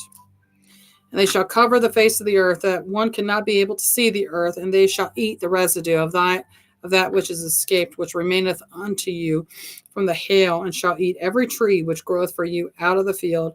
And they shall fill thy houses and the houses of all thy servants, and the houses of all the Egyptians, which neither thy fathers nor thy fathers' fathers have seen, since the day that they were upon the earth unto this day. And he turned himself and went out from Pharaoh. And Pharaoh's servants said unto him, How long shall this man be a snare unto us? Let the men go, that they may serve the Lord their God. Knowest thou not yet that Egypt is destroyed? And Moses and Aaron were brought again unto Pharaoh, and he said unto them, Go, serve the Lord your God, but who are they that shall go? And Moses said, We will go with our young, and with our old, and with our sons, and with our daughters. With our flocks, and with our herds will we go, for we must hold a feast unto the Lord. And he said unto them, Let the Lord be so with you, and I will let you go, and your little ones. Look to it, for evil is before you. Not so. Go now, ye that are men, and serve the Lord, for that ye did desire. And they were driven out from Pharaoh's presence. And the Lord said unto Moses, Stretch out thine hand over the land of Egypt for the locusts, that they may come up from the land, upon the land, and eat every herb of the land, even all that the hail hath left. And Moses stretched forth his rod over the land of Egypt, and the Lord brought an east wind upon the land all that day and all that night. And when it was morning, the east wind brought the locusts. And the locusts went up all over the land and rested in all the coasts of Egypt, were grievous, because were they before them there were no such locusts as they, neither after them shall be such. For they covered the face of the whole earth, so that the land was darkened, and they did eat every herb of the land, and all the fruit of the trees, which the hail had left, and there remained not any green thing in the trees or in the herbs of the field through all the land of Egypt. Then Pharaoh called for Moses and Aaron in haste. And he said, I have sinned against the Lord your God and against you. Now therefore forgive, I pray thee, my sin only this once, and entreat the Lord your God that he may take away from me this death only. And he went out from Pharaoh and entreated the Lord. And the Lord turned a mighty strong west wind, which took away the locusts and cast them into the Red Sea. There remained not one locust in all the coasts of Egypt, but the Lord hardened Pharaoh's heart so that he would not let the children of Israel go. And the Lord said unto Moses, stretch out thine hand toward heaven, that there may be darkness over the land of Egypt, even darkness which may be felt. Oof. And Moses stretched forth his hand toward heaven, and there was a thick darkness in all the land of Egypt 3 days. Here's your 3 days of darkness, people. They saw not one another, neither rose any from his place for 3 days. But all the children of Israel had light in their dwellings. And Pharaoh called unto Moses and said, go ye, serve the Lord, only let your flocks and your herds be strayed. Let your little ones also go with you. And Moses said, thou must give us also sacrifices and burnt offerings, that we may sacrifice unto the Lord our God. Our cattle also shall go with us. There shall not an hoof be left behind. For therefore must we take to serve the Lord our God, and we know not with what we must serve the Lord until we come thither. But the Lord hardened Pharaoh's heart, and he would not let them go. And Pharaoh said unto them, get thee from me, take heed to thyself, see my face no more, for in that day thou seest my face, thou shalt die. And Moses said, thou hast spoken well, I will see thy face again no more. And the Lord said unto Moses, yet will I bring one plague more upon Pharaoh and upon Egypt. Afterwards he will let you go hence. When he shall let you go, he shall surely thrust you out hence altogether. Speak now in the ears of the people, and let every man borrow of his neighbor, and every woman of her neighbor, jewels of silver and jewels of gold. And the Lord gave the people favor in the sight of the Egyptians. Moreover, the man Moses was very great in the land of Egypt, in the sight of Pharaoh's servants, and in the sight of the people. And Moses said, thus saith the Lord, about midnight will I go out in the midst of Egypt. This is super important. So I just got something. So this actually goes as well to the New Testament. When it talks about coming in the middle of the night. I just want you to kind of, nobody says nobody will know the day or the hour. And this is talking about like the whole Passover thing. And Moses said, thus saith the Lord, about midnight will I go out into the midst of Egypt, and all the firstborn in the land of Egypt shall die, from the firstborn of Pharaoh that sitteth upon his throne, even unto the firstborn of the maidservant that is behind the mill, and all the firstborn of beasts. And there shall be a great cry throughout all the land of Egypt, such as there was none like it, nor shall be like it any more. But against any of the children of Israel shall not a dog move his tongue against man or beast, that ye may know how that the Lord doth put a difference between the Egyptians and Israel. And all these thy servants shall come down unto me, and bow down themselves unto me, saying, get thee out, and all the people that follow thee, and after that I will go out. And he went out from Pharaoh in a great anger. And the Lord said unto Moses, Pharaoh shall not hearken unto you, that my wonders may be multiplied in the land of Egypt. And Moses and Aaron did all these wonders before Pharaoh, and the Lord hardened Pharaoh's heart, so that he would not let the children of Israel go out of his land. And the Lord spake unto Moses and Aaron in the land of Egypt, saying, this month shall be unto you the beginning of months. It shall be the first month of the year to you.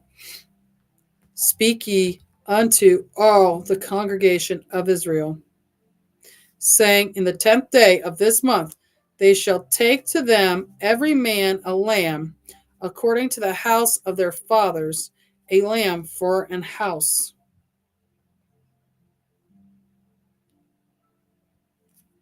This is literally talking about the calendar. So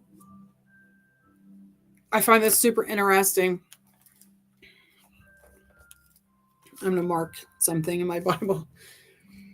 So we're going to go back to Exodus 11 or Exodus 12. And the Lord spake unto Moses and Aaron in the land of Egypt, saying, This month shall be unto you the beginning of months. It shall be the first month of the year to you. Speak ye unto all the congregation of Israel, saying, In the 10th day of this month they shall take to them every man a lamb, according to the house of their fathers. And if the household be too little for the lamb, let him and his neighbor next unto his house take it according to the number of souls, the souls. Every man according to his eating shall make your count for the lamb. Your lamb shall be without blemish, a male of the first year. Ye shall take it out from the sheep or from the goats, and ye shall keep it up until the 14th day of the same month. And the whole assembly of the congregation of Israel shall kill it in the evening. And they shall take of the blood and strike it on the two side posts and on the upper door posts of the house, wherein they shall eat it. And they shall eat the flesh in that night, roast with fire and unleavened bread, and with bitter herbs they shall eat it. Eat not of it raw, nor sodden at all with water, but roast with fire, his head with his legs, and with the purtenance thereof. And ye shall let nothing of it remain until the morning, and that which remaineth of it until the morning ye shall burn with fire. And thus shall ye eat it, with your loins girded, your shoes on your feet, and your staff in your hand, and ye shall eat it in haste. It is the Lord's Passover. For I will pass through the land of Egypt this night, and will smite all the firstborn in the land of Egypt, both man and beast, and against all the gods of Egypt, lowercase g, I will execute judgment. I am the Lord, and the blood shall be to you for a token upon the houses where ye are. And when I see the blood, I will pass over you, and the plague shall not be upon you to destroy you when I smite the land of Egypt. And this day shall be unto you for a memorial, and ye shall keep it a feast to the Lord throughout your generations. Ye shall keep it a feast by an ordinance forever. 7 days shall ye eat unleavened bread. Even the first day ye shall put away leaven out of your houses. For whosoever eateth leavened bread from the first day until the 7th day, that soul shall be cut off from Israel. And in the first day there shall be an holy convocation, and in the 7th day there shall be a holy convocation to you. No manner of work shall be done in them, save that which every man must eat, that only may be done of you. And ye shall observe the feast of unleavened bread, for in this selfsame day have I brought your armies out of the land of Egypt.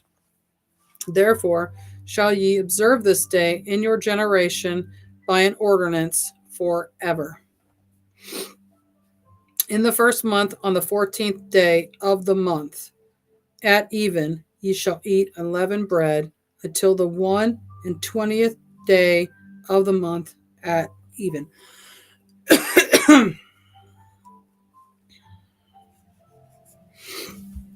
7 days shall there be no leaven found in your houses, for whosoever eateth that which is leavened, even that soul shall be cut off from the congregation of Israel, whether he be a stranger or born in the land. Ye shall eat nothing leavened, in all your habitations shall ye eat unleavened bread. I need to look something up. So,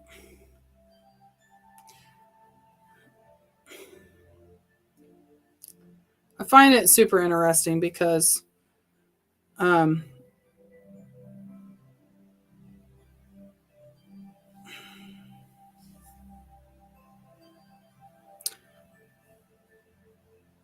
leavened, made with yeast or other leavening agent. Leavened breads are forbidden during Passover. So the yeast makes the bread rise, and unleavened bread would be like basically like a tortilla, like a flatbread.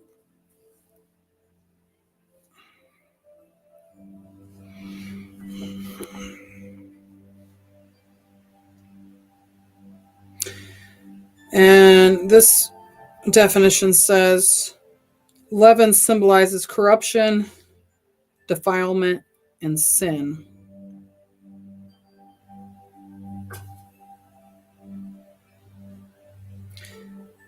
Um,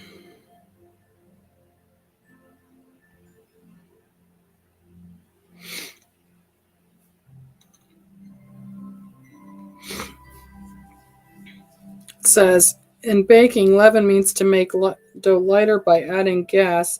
This gas doesn't necessarily need to be air. It can also be carbon dioxide, and gas can be introduced by physical, chemical, and biological methods, or more precisely, leavening agents. God requires his people to eat unleavened bread for 8 days to remind them that they were born, that they were to be separate from the world.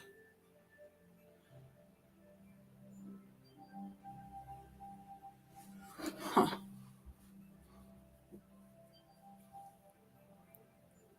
Okay, I need to think on that one. All right.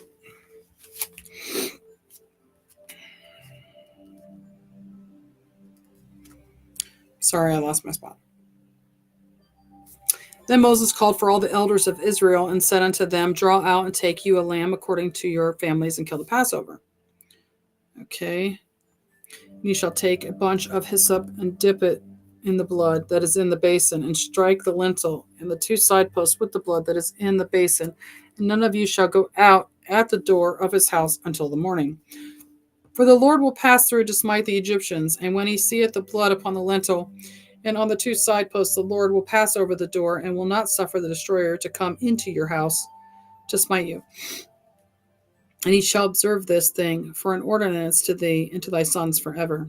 And it shall come to pass, when ye shall come to the land which the Lord will give you, according to he as he hath promised, that ye shall keep this service. And it shall come to pass, when your children shall say unto you, what mean ye by this service? That ye shall say, it is the sacrifice of the Lord's Passover, who passed over the houses of the children of Israel in Egypt, when he smote the Egyptians and delivered our houses. And the people bowed the head and worshipped. And the children of Israel went away and did as the Lord had commanded Moses and Aaron, so did they. And it came to pass that at midnight, and the Lord smote all the firstborn in the land of Egypt, from the firstborn of the Pharaoh that sat on his throne, unto the firstborn of the captive that was in the dungeon, all the firstborn of cattle. And Pharaoh rose up in the night, he and all the servants and all the Egyptians, and there was a great cry in Egypt, for there was not a house where there was not one dead. And he called for Moses and Aaron by night and said, rise up and get you forth from among my people, both ye and the children of Israel, and go, serve the Lord as ye have said. Also take your flocks and your herds as ye have said, and be gone, and bless me also.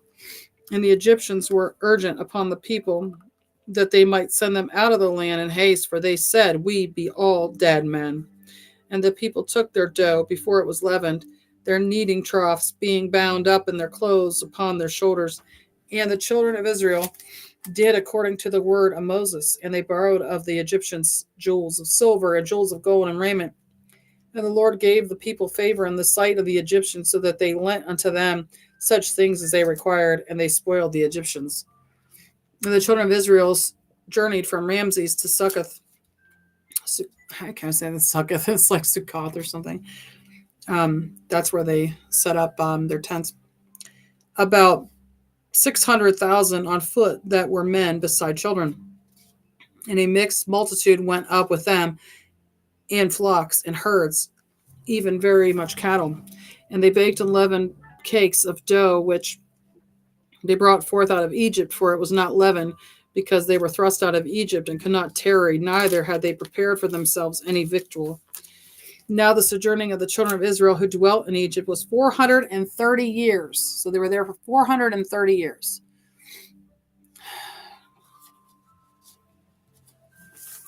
And it came to pass at the end of the 430 years, even the selfsame day, it came to pass that all the hosts of the Lord went out from the land of Egypt.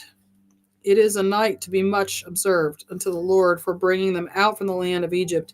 This is that night of the Lord to be observed of all the children of Israel in their generations.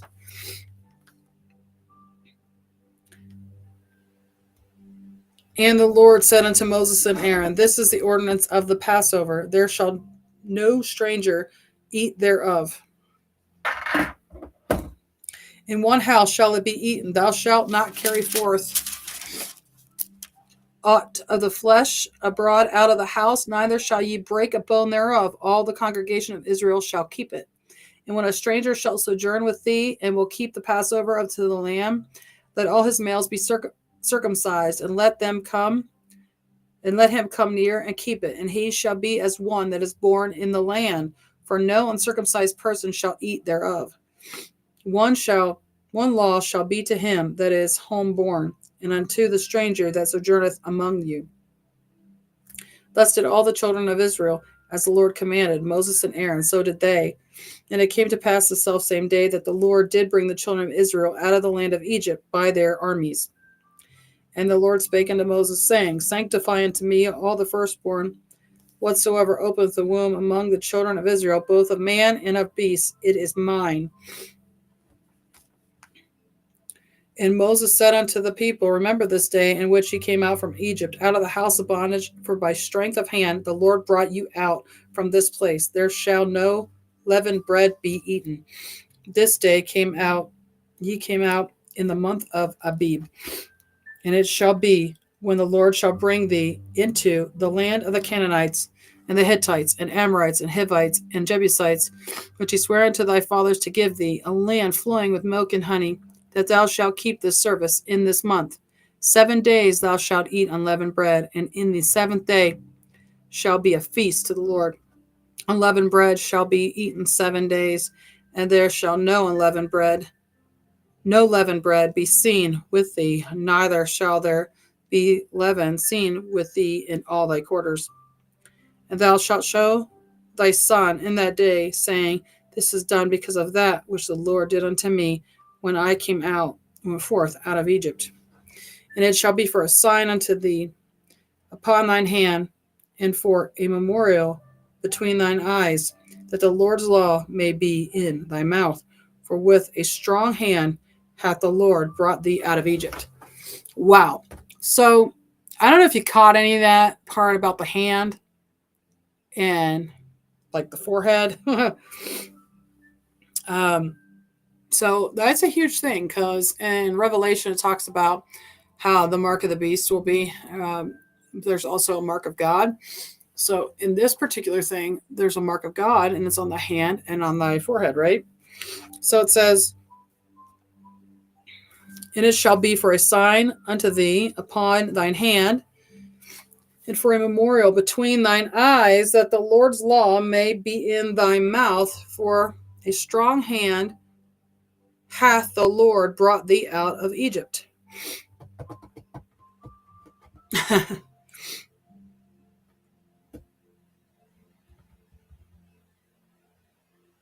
So you got to do God's works. You got to follow the law. Faith without works is dead. But what does Paul say? Don't even get me started on that, because he says that if it was based on works, then we would boast, right? It's faith and works. Having faith that God will take care of it, and also doing what God wants you to do. You're doing it in honor of God and not yourself. So I think that's pretty important. Thou shalt therefore keep this ordinance in the season from year to year, and it shall be, when the Lord shall bring thee into the land of the Canaanites, and as he sware unto thee and to thy fathers, and shall give it to thee, that thou shalt set apart unto the Lord all that openeth the matrix, And every firstling that cometh of a beast which thou hast, the male shall be the Lord's. Oh my dear God. So let's read that again. So this is Exodus 13:12. That thou shalt set apart unto the Lord all that openeth the matrix, and every firstling that cometh of a beast which thou hast, the males shall be the Lord's. And every firstling of an ass thou shalt redeem with a lamb, and if thou wilt not redeem it, then thou shalt break his neck, and all the firstborn of a man among thy children shalt thou redeem. And it shall be when thy son asketh thee in time to come, saying, What is this? That thou shalt say unto them, By strength of the hand of the Lord brought us out of Egypt from the house of bondage. And it came to pass, when Pharaoh would hardly let us go, that the Lord slew all the firstborn in the land of Egypt, both the firstborn of man and the firstborn of the beast. Therefore I sacrifice to the Lord all that openeth the matrix, being males.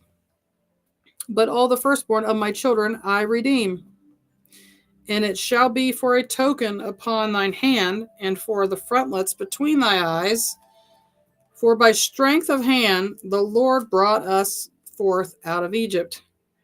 And it came to pass, when Pharaoh had let the people go, that God led them not through the way of the land of the Philistines, although that was near. For God said, Lest peradventure the people repent when they see war, they return to Egypt.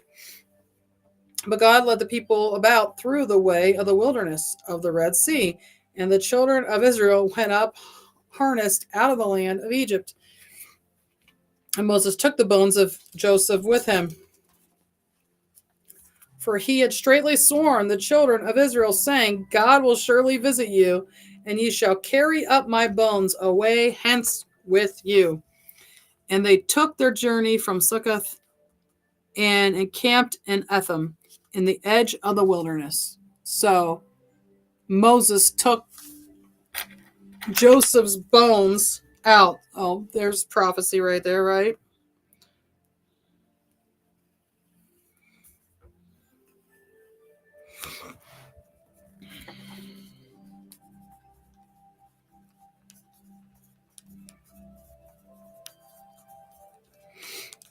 Sorry, I gotta write that down. I missed that somehow last time. And the Lord went before them by day in a pillar of a cloud to lead them the way, and by night in a pillar of fire to give them light to go by day and night. He took not away the pillar of cloud by day, nor the pillar of fire by night from before the people. And the Lord spake unto Moses, saying, Speak unto the children of Israel, that they turn and encamp before Pi Hahiroth, between Migdol and the sea, over against Baal Zephon, before it shall ye encamp by the sea. For Pharaoh will say of the children of Israel, They are entangled in the land, the wilderness hath shut them in. And I will harden Pharaoh's heart, that he shall follow after them, and I will be honored upon Pharaoh and upon all his hosts, that the Egyptians may know that I am the Lord. And they did so. And it was told the king of Egypt that the people fled, and the heart of Pharaoh and of his servants was turned against the people. And they said, Why have we done this, that we have let Israel go from serving us? And he made ready his chariot, and took his people with him. And he took 600 chosen chariots, and all the chariots of Egypt, and captains over every one of them. So I don't know if you know this. I think this is really interesting. I do a lot of study about this particular subject. And they actually found chariots in the Red Sea, and they found like the weaponry. There was like the wheels and stuff that they made, and I just thought that was super interesting that it was still there. So obviously there's like a little land bridge that goes across, where the sea was parted, and they found that, and it's just this one spot right where it says everything was done. But it was super cool. And the Lord hardened the heart of Pharaoh king of Egypt, and he pursued after the children of Israel, and the children of Israel went out with an high hand. But the Egyptians pursued them after all the horses and chariots of Pharaoh, and his horsemen and his army, and overtook them encamping by the sea, besides Pi Hareoth, can't say the name, before Baal Zephon. And when Pharaoh drew nigh, the children of Israel lifted up their eyes, and behold, the Egyptians marched after them. And they were sore afraid. And the children of Israel cried out unto the Lord. And they said unto Moses, because there were no graves in Egypt, hast thou taken us away to die in the wilderness? Wherefore hast thou dealt thus with us, to carry us forth out of Egypt? Is not this the word that we did tell thee in Egypt, saying, let us alone, for we may serve the Egyptians? For it had been better for us to serve the Egyptians than we should die in the wilderness. And Moses said unto the people, fear ye not, stand still, and see the salvation of the Lord, which he will shew to you today. The Egyptians whom ye have seen today, ye shall see them again no more forever. So these people are just like, oh, just let us serve the Egyptians. You know, it just reminds me of being like in this huge narcissistic abusive relationship where it's like, oh, okay, you know, I'll just do it because, you know, it's better to do that than to die. I'll just get hit. You know, it's not a big deal. Be hit for the rest of my life. So what's God do? God says, well, it would have been easier to go this way through this area, but there's a war there, and then you'll just go back to Egypt, you know? So instead, he's taken them a completely impossible way to go back. Obviously, they're crossing the sea, for crying out loud. You know, nobody would know that they could do that, right? So this is the miracle of God. The Lord shall fight for you, and you shall hold your peace. And the Lord said unto Moses, wherefore thou hast cried unto me, speak unto the children of Israel, that they may go forward. But lift thou up thy rod, and stretch out thine hand over the sea, and divide it. And the children of Israel shall go on dry ground through the midst of the sea. And I, behold, I will harden the hearts of the Egyptians, and they shall follow them. And I will get me honor upon Pharaoh, and upon all his hosts, upon his chariots, and upon his horsemen. And the Egyptians shall know that I am the Lord, when I have gotten me honor upon Pharaoh, upon his chariots, and upon his horsemen. And the angel of God, which went before the camp of Israel, removed and went behind them. And the pillar of the cloud went from before their face, and stood behind them. And it came between the camp of the Egyptians and the camp of Israel. And it was a cloud and darkness to them, but it gave light by night to these, so that the one came not near the other all the night. So they're following them. They're following them, you know, but they can't see anything because there's this huge dark cloud over them, but there's light over Israel. Moses stretched out his hand over the sea, and the Lord caused the sea to go back by a strong east wind all that night, and made the sea dry land, and the waters were divided. And the children of Israel went into the midst of the sea upon the dry ground, and the waters were a wall unto them, on their right hand and on their left. And the Egyptians pursued and went in after them to the midst of the sea, even all the Pharaoh's horses, his chariots, and his horsemen. And it came to pass that in the morning watch the Lord looked upon the host of the Egyptians through the pillar of fire and of the cloud, and troubled the host of the Egyptians, and took off their chariot wheels, that they drave them heavily, so that the Egyptians said, let us flee from the face of Israel, for the Lord fighteth for them against the Egyptians. Duh, right? And the Lord said unto Moses, stretch out thine hand over the sea, that the waters may come again upon the Egyptians, upon the chariots, and upon their horsemen. And Moses stretched forth his hand over the sea. The sea returned to his strength when the morning appeared, and the Egyptians fled against it. And the Lord overthrew the Egyptians in the midst of the sea. And the water returned and covered the chariots and the horsemen and all the host of Pharaoh that came into the sea after them. There remained not so much as one of them.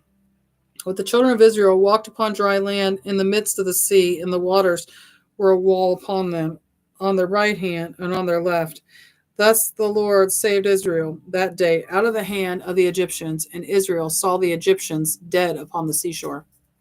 And Israel saw that the great work which the Lord did upon the Egyptians, and the people feared the Lord, and believed the Lord and his servant Moses.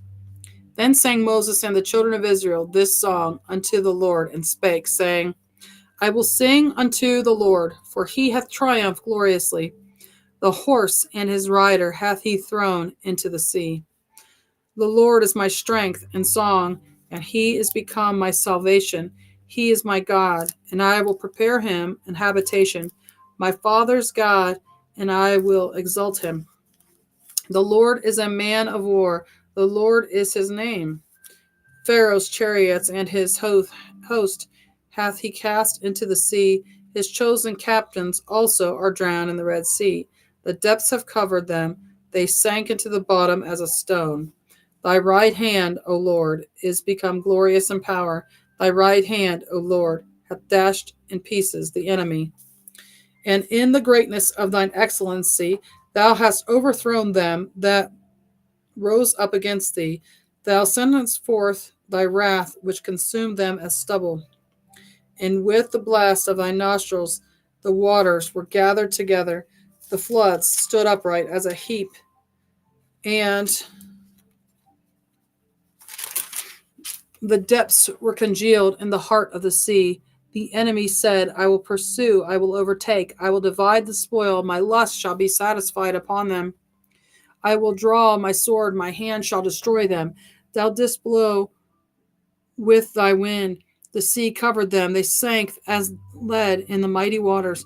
Who is like unto thee, O Lord, among the gods? Who is like thee, glorious in holiness, fearful in praises, doing wonders? Thou stretchest out thy hand, thy right hand, the earth swallowed them. Thou in thy mercy hast led forth the people which thou hast redeemed. Thou hast guided them in thy strength unto thy holy habitation. The people shall hear and be afraid. Sorrow shall take hold of the inhabitants of Palestina. Then the dukes of Edom shall be amazed. The mighty men of Moab, trembling shall take upon them. Find that area. The mighty men. So there's a whole thing about mighty men, and these are like the giants. And it's saying here, then the dukes of Edom shall be amazed. The mighty men of Moab, trembling shall take hold upon them. All the inhabitants of Canaan shall melt away. Fear and dread shall fall upon them by the greatness of thine arm. They shall be as still as stone, till thy people pass over, O Lord, till the people pass over, which thou hast purchased.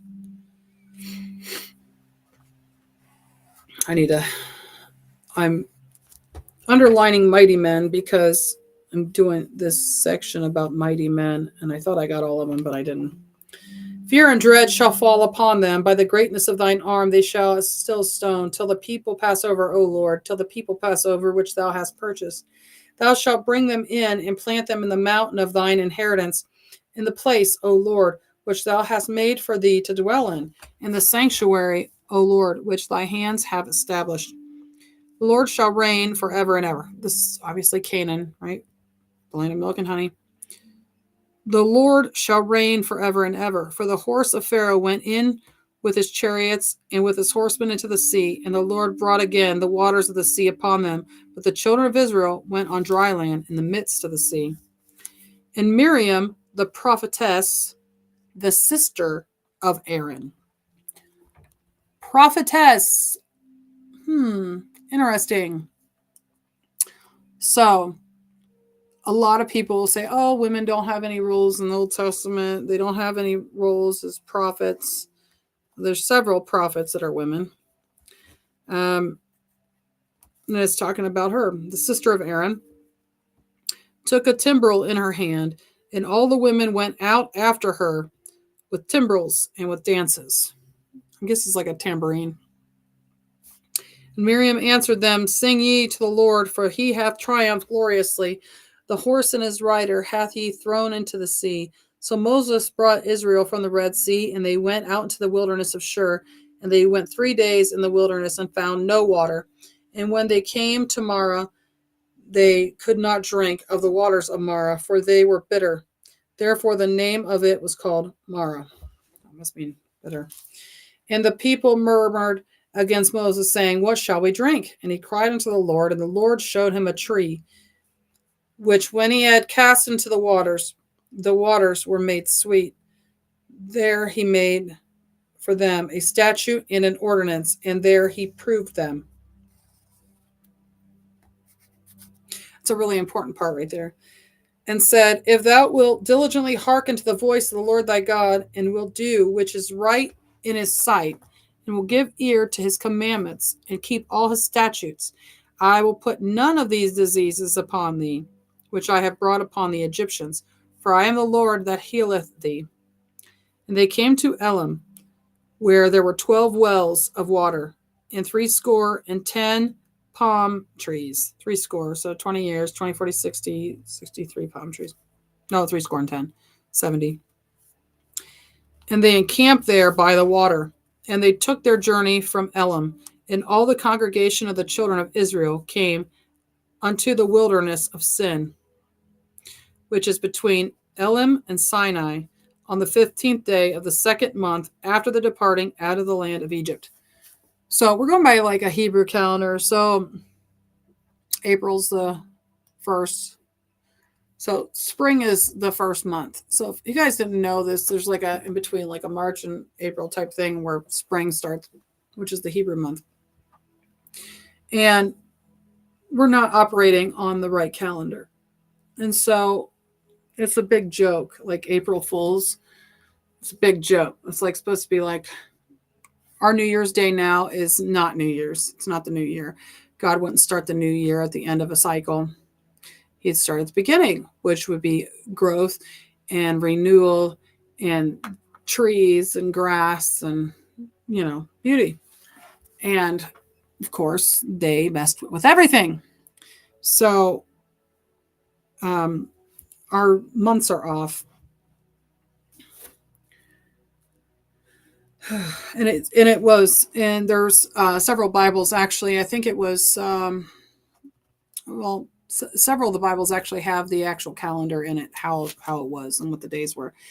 And well, I can just kind of tell you, October is really the 8th month, Oct, 8. November, Nova, which is 9. Deca, which is decade, which is 10, which is December. Okay, so that's how that goes. And it set September 7. And you could kind of understand where it was coming from. And then you kind of think, oh my gosh, why didn't I get that before? Don't worry, hardly anybody did. And it's kind of one of those stupid things where you hear of it and you kind of feel like a moron because you didn't see it before. But anyway, it's really important because they're telling you when these things are. And even then they're telling you it's important to know when to do this thing, like the unleavened bread and what day they did it. And they were supposed to keep it going. It was supposed to be forever. And that's like, well, we don't do that. Well, some people do it, but they don't do it at the right time.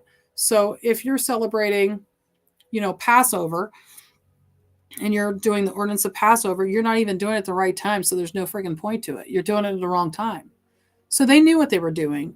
They also know that Sunday is not the 7th day.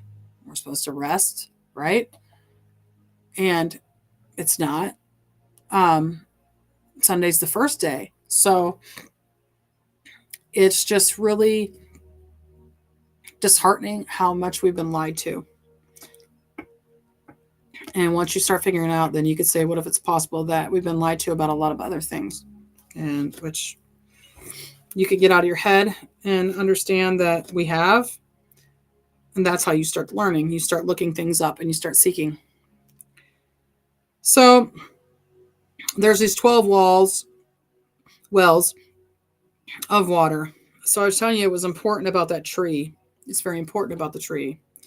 Important about the water. And they took their journey from Elim, and all the congregation of the children of Israel came unto the wilderness of Sin, okay, which is between Elim and Sinai. So definitely want to listen to this part. On the 15th day of the second month after their departing out of the land of Egypt, the whole congregation of the children of Israel murmured against Moses and Aaron in the wilderness.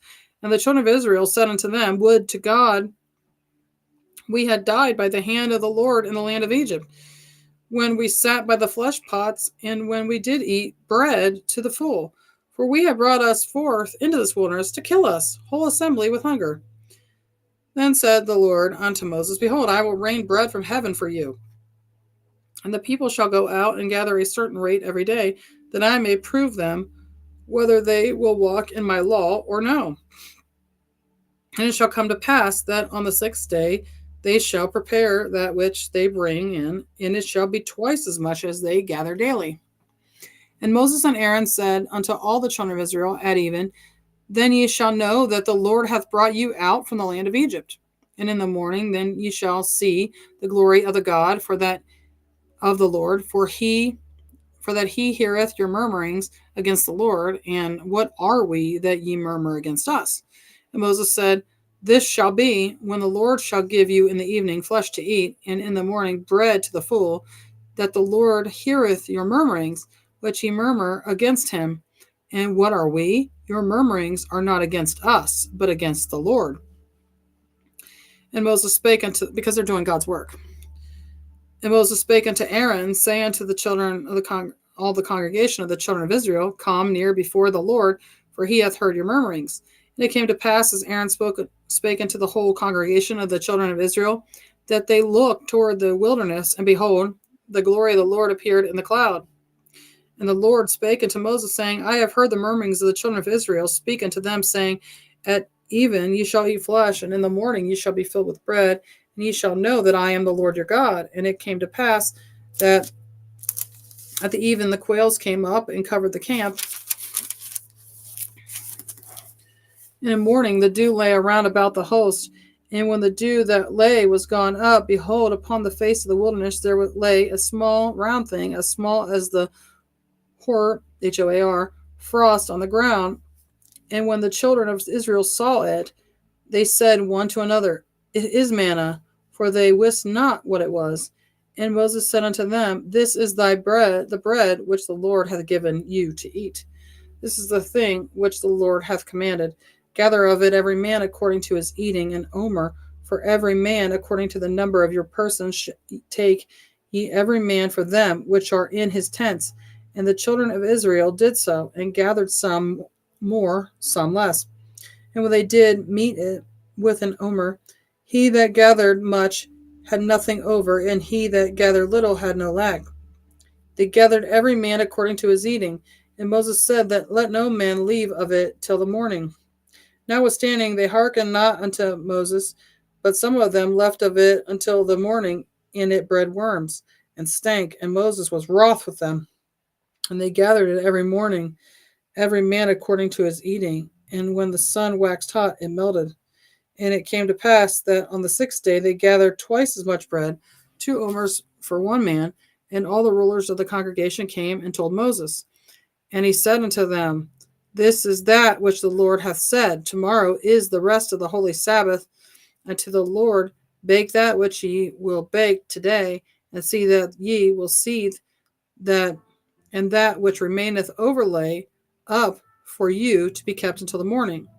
And they laid it up till the morning, as Moses bade, and it did not stink, neither was there any worm therein. So on the Sabbath, you're not supposed to do any work. And that even means like cooking. So if you're going to cook, you would do it the day before the Sabbath, that before the sunset, because the Sabbath is like sunset to the sunset the next day, right? That's all the holy days are there. So you're not supposed to do any work because it's supposed to be for God. It's supposed to be for rest, right? The Sabbath was made so that you could have rest and to pay homage to God. So 6 days ye shall gather it. And it came to pass that there went out some of the people on the 7th day for to gather, and they found none. And the Lord said unto Moses, How long refuse ye to keep my commandments and my laws? See, for that the Lord hath given you the Sabbath. Therefore he giveth you on the 6th day the bread of 2 days. Abide ye every man in his place. Let no man go out of his place on the 7th day. So the people rested on the 7th day. And the house of Israel called the name thereof manna, and it was like coriander seed, white, and the taste of it was like wafers made with honey. And Moses said, This is the thing which the Lord commandeth, fill an omer of it to be kept for your generations, that they may see the bread wherewith I have fed you in the wilderness, when I brought you forth from the land of Egypt. And Moses said unto Aaron, Take a pot, and put an omer full of manna therein, and lay it up before the Lord, to be kept for your generations. And the Lord commanded Moses. So Aaron laid it up before the testimony to be kept. And the children of Israel did eat manna 40 years, until they came to a land inhabited. They did eat manna until they came unto the border. Now an omer is the 10th part of an ephah. I'm going to look that. So they ate that for 40 years. So I find it really interesting because when the awakening happened for me, it was like really started right around when I turned 40. And so for 40 years, we're walking around in the darkness and start to kind of wake up to what's really going on. And I find it really interesting because our generation, I'm in Gen X, so I was born in 78, and our generation started to wake up to this, of the slavery of the 1% of us doing all this work, being taxed to death, of doing all this stuff, and for what? Just working more and watching people make millions of dollars by playing sports and by walking down on a red carpet, making up stuff, lying. And then there's us, these like little dwellings. And don't get me wrong, I'm grateful for the things that I do have. But I look around and I see all of that and all the people that are homeless and all the people that are very less fortunate. And I think you got all this money out there and they're just getting more and more and more of it. And even in the last 4 years, just the amount of money for gas, the amount of money to pay bills, the amount of money for bread and eggs, it's absolutely ridiculous. And there's no need for it. There's none at all. If we were all children of God, if we were children of the Most High God, and in actuality of on who we put our light to and our love towards, we wouldn't be treating people like this. We just wouldn't be. We're at Exodus 17. And all the congregation of the children of Israel journeyed from the wilderness of sin after their journey according to the commandment of the Lord and pitched in Rephidim. And there was no water for the people to drink. Wherefore the people did chide with Moses and said, Give us water that we may drink. And Moses said unto them, Why chide ye with me? Wherefore do ye tempt the Lord? And the people thirsted there for water. And the people murmured against Moses and said, Wherefore is this that thou hast brought us up out of Egypt to kill us and our children and our cattle with thirst? And Moses cried unto the Lord, saying, What shall I do unto these people? They be almost ready to stone me. And the Lord said unto Moses, Go on before the people, and take with thee of the elders of Israel, and thy rod, wherewith thou smotest the river, take in thine hand, and go. Behold, I will stand before thee there upon the rock in Horeb, and thou shalt smite the rock, and there shall come water out of it, that the people may drink. And Moses did so in the sight of the elders of Israel. And he called the name of the place of Massah and Meribah, because of the chiding of the children of Israel, and because they tempted the Lord, saying, Is the Lord among us or not? So there is a place. So they were looking for this mountain, right? And they were trying to figure out which one was God's mountain. This is like true story. And there was a rock, and you can actually look this up on the internet. And I had it on my blog at 144judah@blogspot.com. And it's a picture of, they were like looking everywhere, and they thought they knew the actual true place of where Moses was, where Mount Sinai was, or Mount Horeb was, and they thought they knew what mountain of God was. And then they were like looking and looking and looking for this mountain, and then finally they saw this rock. They saw the rock and how it was smoke and the crack down it and everything. It's actually really cool. I don't know if anybody's gone up the mountain. I don't know if they can. I would love to do that. I think that'd be kind of cool to go check it out. Obviously, take your shoes off. Be careful. Have good intentions. Anyway, you can check it out. It's really cool. They have pictures of it, and I guess there's like some kind of like almost like cave writings on it too. And I think it was the writings were about the golden calf were at the bottom. It's actually really interesting. So if you get a chance, you should check it out. Just Google it. But it's Massah, Massash, and Meribah, Meribah. Then came Amalek and fought with Israel in Rephidim. And Moses said unto Joshua, because now we're getting to Joshua. Sorry, my eyes itch. Choose us out men and go out, fight with Amalek tomorrow, and I will stand at the top of the hill with the rod of God in mine hand.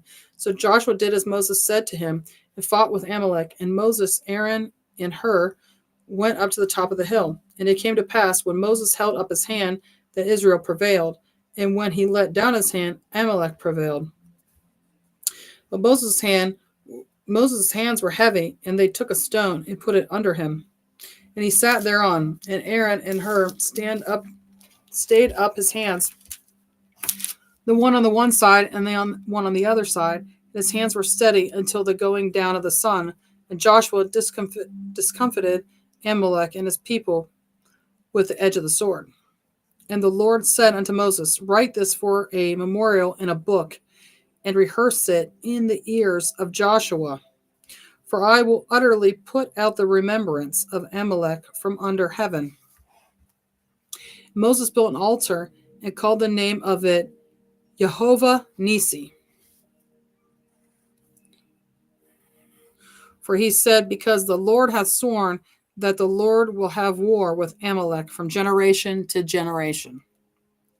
When Jethro, the priest of Midian, Moses' father-in-law, heard of all that God had done for Moses and for Israel and his people, and that the Lord hath brought Israel out of Egypt, then Jethro, Moses' father-in-law, took Zipporah, Moses' wife, after he had sent her back, and her 2 sons, of which the name of the one was Gershom, and he had said, I have been an alien in a strange land, and the name of the other was Eleazar, for the God of my father said he was mine help, and delivered me from the sword of Pharaoh.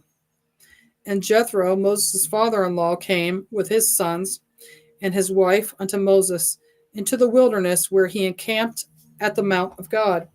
And he said unto Moses, I, thy father-in-law, Jethro, am come unto thee, and thy wife, and her 2 sons with her. And Moses went out to meet his father-in-law, and did obeisance, he bowed, and kissed him, and they asked each other of their welfare, and they came into the tent. And Moses told his father-in-law all that the Lord had done unto Pharaoh and to the Egyptians for Israel's sake, and all the travail that had come upon them by the way, and how the Lord delivered them. And Jethro rejoiced for all the goodness which the Lord had done to Israel, whom he had delivered out of the hands of the Egyptians. And Jethro said, Blessed be the Lord, who hath delivered you out of the hand of the Egyptians, and out of the hand of Pharaoh, who hath delivered the people from under the hand of the Egyptians. Now I know that the Lord is greater than all gods, for in all things, in the things wherein they dealt proudly, he was above them. And Jethro, Moses' father-in-law, took a burnt offering and sacrifices for God. And Aaron came, and all the elders of Israel, to eat bread with Moses' father-in-law before God. And it came to pass on the morrow that Moses sat to judge the people, and the people stood by Moses from the morning unto the evening. And when Moses' father-in-law saw all that he did to the people, he said, What is this thing that thou doest to the people? Why sittest thou thyself alone, and all the people stand by thee from morning unto evening? And Moses said unto his father-in-law, Because the people come unto me to inquire of God.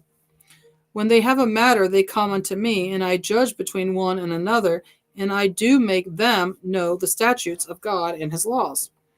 And Moses' father-in-law said unto him, The thing that thou doest is not good. Thou wilt surely wear away both thou and this people that is with thee, for this thing is too heavy for thee. Thou art not able to perform it thyself alone. Hearken now unto my voice. I will give thee counsel, and God shall be with thee.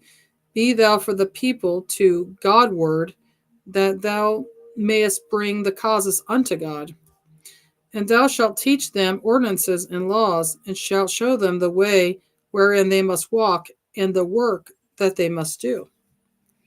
Moreover, thou shalt provide out of all the people able men, such as fear God, men of truth, hating covetousness, and place such over them to be rulers of thousands, and rulers of hundreds, rulers of 50s, and rulers of 10s. And let them judge the people at all seasons, and it shall be that every great matter they shall bring unto thee, but every small matter they shall judge. So shall it be easier for thyself, and they shall bear the burden with thee. Thou shalt do this thing, and God command thee so, then thou shalt be able to endure, and all the people shall also go to their place in peace. So Moses hearkened to the voice of his father-in-law, and did all that he had said. And Moses chose able men out of all Israel, and made them heads over the people, rulers over thousands, rulers over hundreds, rulers of fifties, and rulers of tens, of thousands, of hundreds. And they judged the people at all seasons. The hard causes they brought unto Moses, but every small matter they judged themselves. And Moses let his father-in-law depart, and he went his way into his own land. In the 3rd month, when the children of Israel were gone out of the land of Egypt, the same day came they into the wilderness of Sinai. For they were departed from Rephidim, and were come to the desert of Sinai, and had pitched in the wilderness. And there Israel camped before the mount. And Moses went up unto God, and the Lord called unto him out of the mountain, saying, Thus shalt thou say to the children of Israel, and tell the children of Israel, house of Jacob, and tell the children of Israel, Ye have seen what I did unto the Egyptians, and how I bare you on eagle's wings, and brought you unto myself. Now therefore, if ye will obey my voice indeed, and keep my covenant, then ye shall be a peculiar treasure unto me above all people, for all the earth is mine. And ye shall be unto me a kingdom of priests and a holy nation. These are the words which thou shalt speak unto the children of Israel. And Moses came and called for the elders of the people, and laid before their faces all these words which the Lord commanded him. And all the people answered together and said, All that the Lord hath spoken we will do. And Moses returned the words of the people unto the Lord. And the Lord said unto Moses, Lo, I come unto thee in a thick cloud, that the people may hear when I speak with thee, and believe thee forever. And Moses told the words of the people unto the Lord. And the Lord said unto Moses, Go unto the people, and sanctify them today and tomorrow, and let them wash their clothes, and be ready against the 3rd day. For the 3rd day the Lord will come down in the sight of all the people upon Mount Sinai. And thou shalt set bounds unto the people round about, saying, Take heed to yourselves that ye go not up into the mount, or touch the border of it. Whosoever toucheth the mount shall be surely put to death. There shall not an hand touch it, but ye shall surely be stoned, or shot through, whether it be beast or man. It shall not live. When the trumpet soundeth long, they shall come up to the mount. And Moses went down from the mountain to the people, and sanctified the people, and they washed their clothes. And he said unto the people, Be ready against the 3rd day. Come not at your wives. And it came to pass on the 3rd day in the morning, that there were thunders and lightnings and a thick cloud upon the mount, and the voice of the trumpet exceeding loud, so that all the people that was in the camp trembled. And Moses brought forth the people out of the camp to meet with God, and they stood at the nether part of the mount. And Mount Sinai was altogether on a smoke, because the Lord descended upon it in fire, and the smoke thereof ascended as the smoke of a furnace, and the whole mount quaked greatly. And when the voice of the trumpet sounded long, and waxed louder and louder, Moses spake, and God answered him by a voice. And the Lord came down upon Mount Sinai on the top of the mount, and the Lord called Moses up to the top of the mount, and Moses went. And the Lord said unto Moses, Go down, charge the people, lest they break through unto the Lord to gaze, and many of them perish.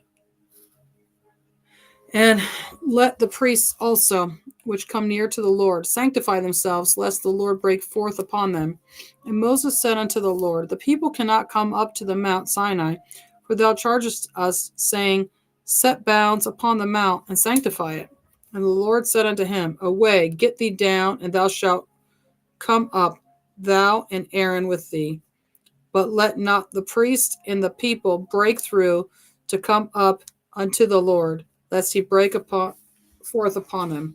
So Moses went down upon the people, and spake unto them. And God spake all these things, words saying, I am the Lord thy God, which have brought thee out of the land of Egypt, out of the house of bondage. Thou shalt have no other gods before me.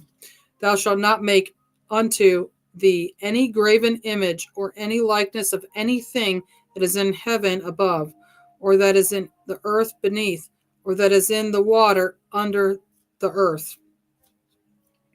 Thou shalt not bow down thyself to them, nor serve them, for I, the Lord thy God, am a jealous God, visiting the iniquity of the fathers upon the children unto the third and fourth generation of them that hate me. So it's talking about like generational curses, like it's going to even apply to the people generations after. So if you don't do this, it's going to stick with even to the third and fourth generations after. Let's go back up. It says, thou shalt have no other gods before me. So no other gods, no idols, no anything. I am the Lord thy God. I brought you out of Egypt. Thou shalt not make unto thee any graven image. So I did this whole thing about images, and it was really interesting. It was really, really creepy. Like, these images were these, like, they made, you would think, like, a graven image. What is a graven image? Well, these particular things were these, like, heads. Like, they made these heads. They actually cut heads off, and they were like bowing down to this head, and this head would, like, the mouth, they would light like a candle or something, and the mouth would open and do something. It was creepy, and it was like, oh my gosh, this is the crap they were doing back then. It was insane. So he's like, you can't make any kind of image of anything above or below. So when people draw pictures of Jesus and pictures of angels, or saints or whatever, it says right here not to do that. And what do they have? They have images everywhere. I mean, they're all over the place in churches and everywhere. It says not to do that. It's not to make any graven image or likeness of anything that is in heaven above or that is in the earth beneath. So no pictures of Satan, no pictures of any of this stuff, no pictures of anything above or below or in the water, in the depths, or under the earth. Thou shalt not bow down thyself to them, nor serve them, for I, the Lord, am a jealous God. It's going to go generation, generation. And showing mercy unto the thousands of them that love me and keep my commandments, thou shalt not take the name of the Lord thy God in vain, for the Lord will not hold him guiltless that taketh his name. Well, if you say, like, oh, and you do the swearing, it's not like saying, shit or something like that. It's swearing an oath. Like, oh, I swear on this that this, and this happened. It's like, no, you're not supposed to do that. You're not supposed to do that in a wrong way. You're not supposed to. It's actually kind of insane. Remember the Sabbath day to keep it holy. Remember, we said the Sabbath day is the day of rest. It's really the last day, not Sunday. So they mess with that. 6 days shalt thou labor and do all thy work. But the seventh day is the Sabbath of the Lord thy God, and in it thou shalt not do any work, thou, nor thy son, nor thy daughter, thy manservant, thy maidservant, cattle, strangers that is within the gates. So nobody. For in 6 days the Lord made heaven and earth, the sea, and all that is in them is, and rested the seventh day, whereof the Lord blessed the Sabbath and hallowed it. Honor thy father and thy mother, that thy days may be long upon the land which the Lord thy God giveth thee. Thou shalt not kill. Thou shalt not commit adultery. So I read what this thou shalt not kill was a mistranslation. It was like thou shalt not murder, which is a huge deal. Okay. Thou shalt not steal. Thou shalt not bear false witness against thy neighbor. Who's your neighbor? Everybody. Don't steal crap. Thou shalt not covet thy neighbor's house. Thou shalt not covet thy neighbor's wife, nor his manservant, nor his ox, nor his ass, nor anything that is thy neighbor's. So don't get jealous. And all the people saw the thunderings and the lightnings and the noise of the trumpet and the mountain smoking. And when the people saw it, they removed and stood afar off. And they said unto Moses, Speak thou with us, and we will hear. But let not God speak with us, lest we die. And Moses said unto the people, Fear not, for God is come to prove you, and that his fear may be before your faces, that ye sin not. The people stood afar off, and Moses drew near unto the thick darkness where God was. And the Lord said unto Moses, Thus thou shalt say unto the children of Israel, Ye have seen that I have talked with you from heaven. Ye shall not make with me gods of silver, neither ye make unto you gods of gold. An altar of earth thou shalt make unto me, and shall sacrifice thereon thy burnt offering and thy peace offerings, thy sheep and thine oxen, in all places where I record my name. I will come unto thee, and I will bless thee. And if thou wilt make me an altar of stone, thou shalt not build it of hewn stone. For if thou lift up thy tool upon it, thou hast polluted it. Neither shalt thou go up by steps unto mine altar, that thy nakedness be not discovered thereon. Now, these are the judgments which thou shalt set before them. If thou buy an Hebrew servant, 6 years he shall serve, and in the 7th he shall go out free for nothing. So this is super important. So these are like different statutes and stuff that that God sets upon the people, and it's not happening here because we have debts that we incur. So say you take out a student loan, and for 7 years you pay that student loan, or for 6 years you pay that student loan, and on the 7th year you're forgiven. You're forgiven that debt. You pay for 6 years, you're done. Basically, what it's saying. If he came in by himself, he shall go out by himself. If he were married, then his wife shall go out with him. If his master have given him a wife, and she have borne him sons or daughters, the wife and her children shall be her master's, and he shall go out by himself. And if the servant shall plainly say, I love my master, my wife, and my children, I will not go out free. Then his master shall bring him unto the judges. He shall also bring him to the door, or unto the doorpost, and his master shall bore his ear through with an awl, and he shall serve him forever. And if a man sell his daughter to be a maidservant, she shall not go out of the men servants, not shall go out as men servants do. If she please not her master who hath betrothed her to himself, then shall he let her be redeemed. To sell her unto a strange nation, he shall have no power, seeing he hath dwelt deceitfully with her.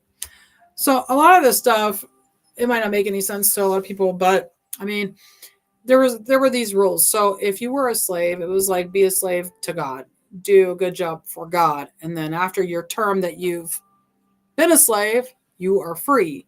You're free to go.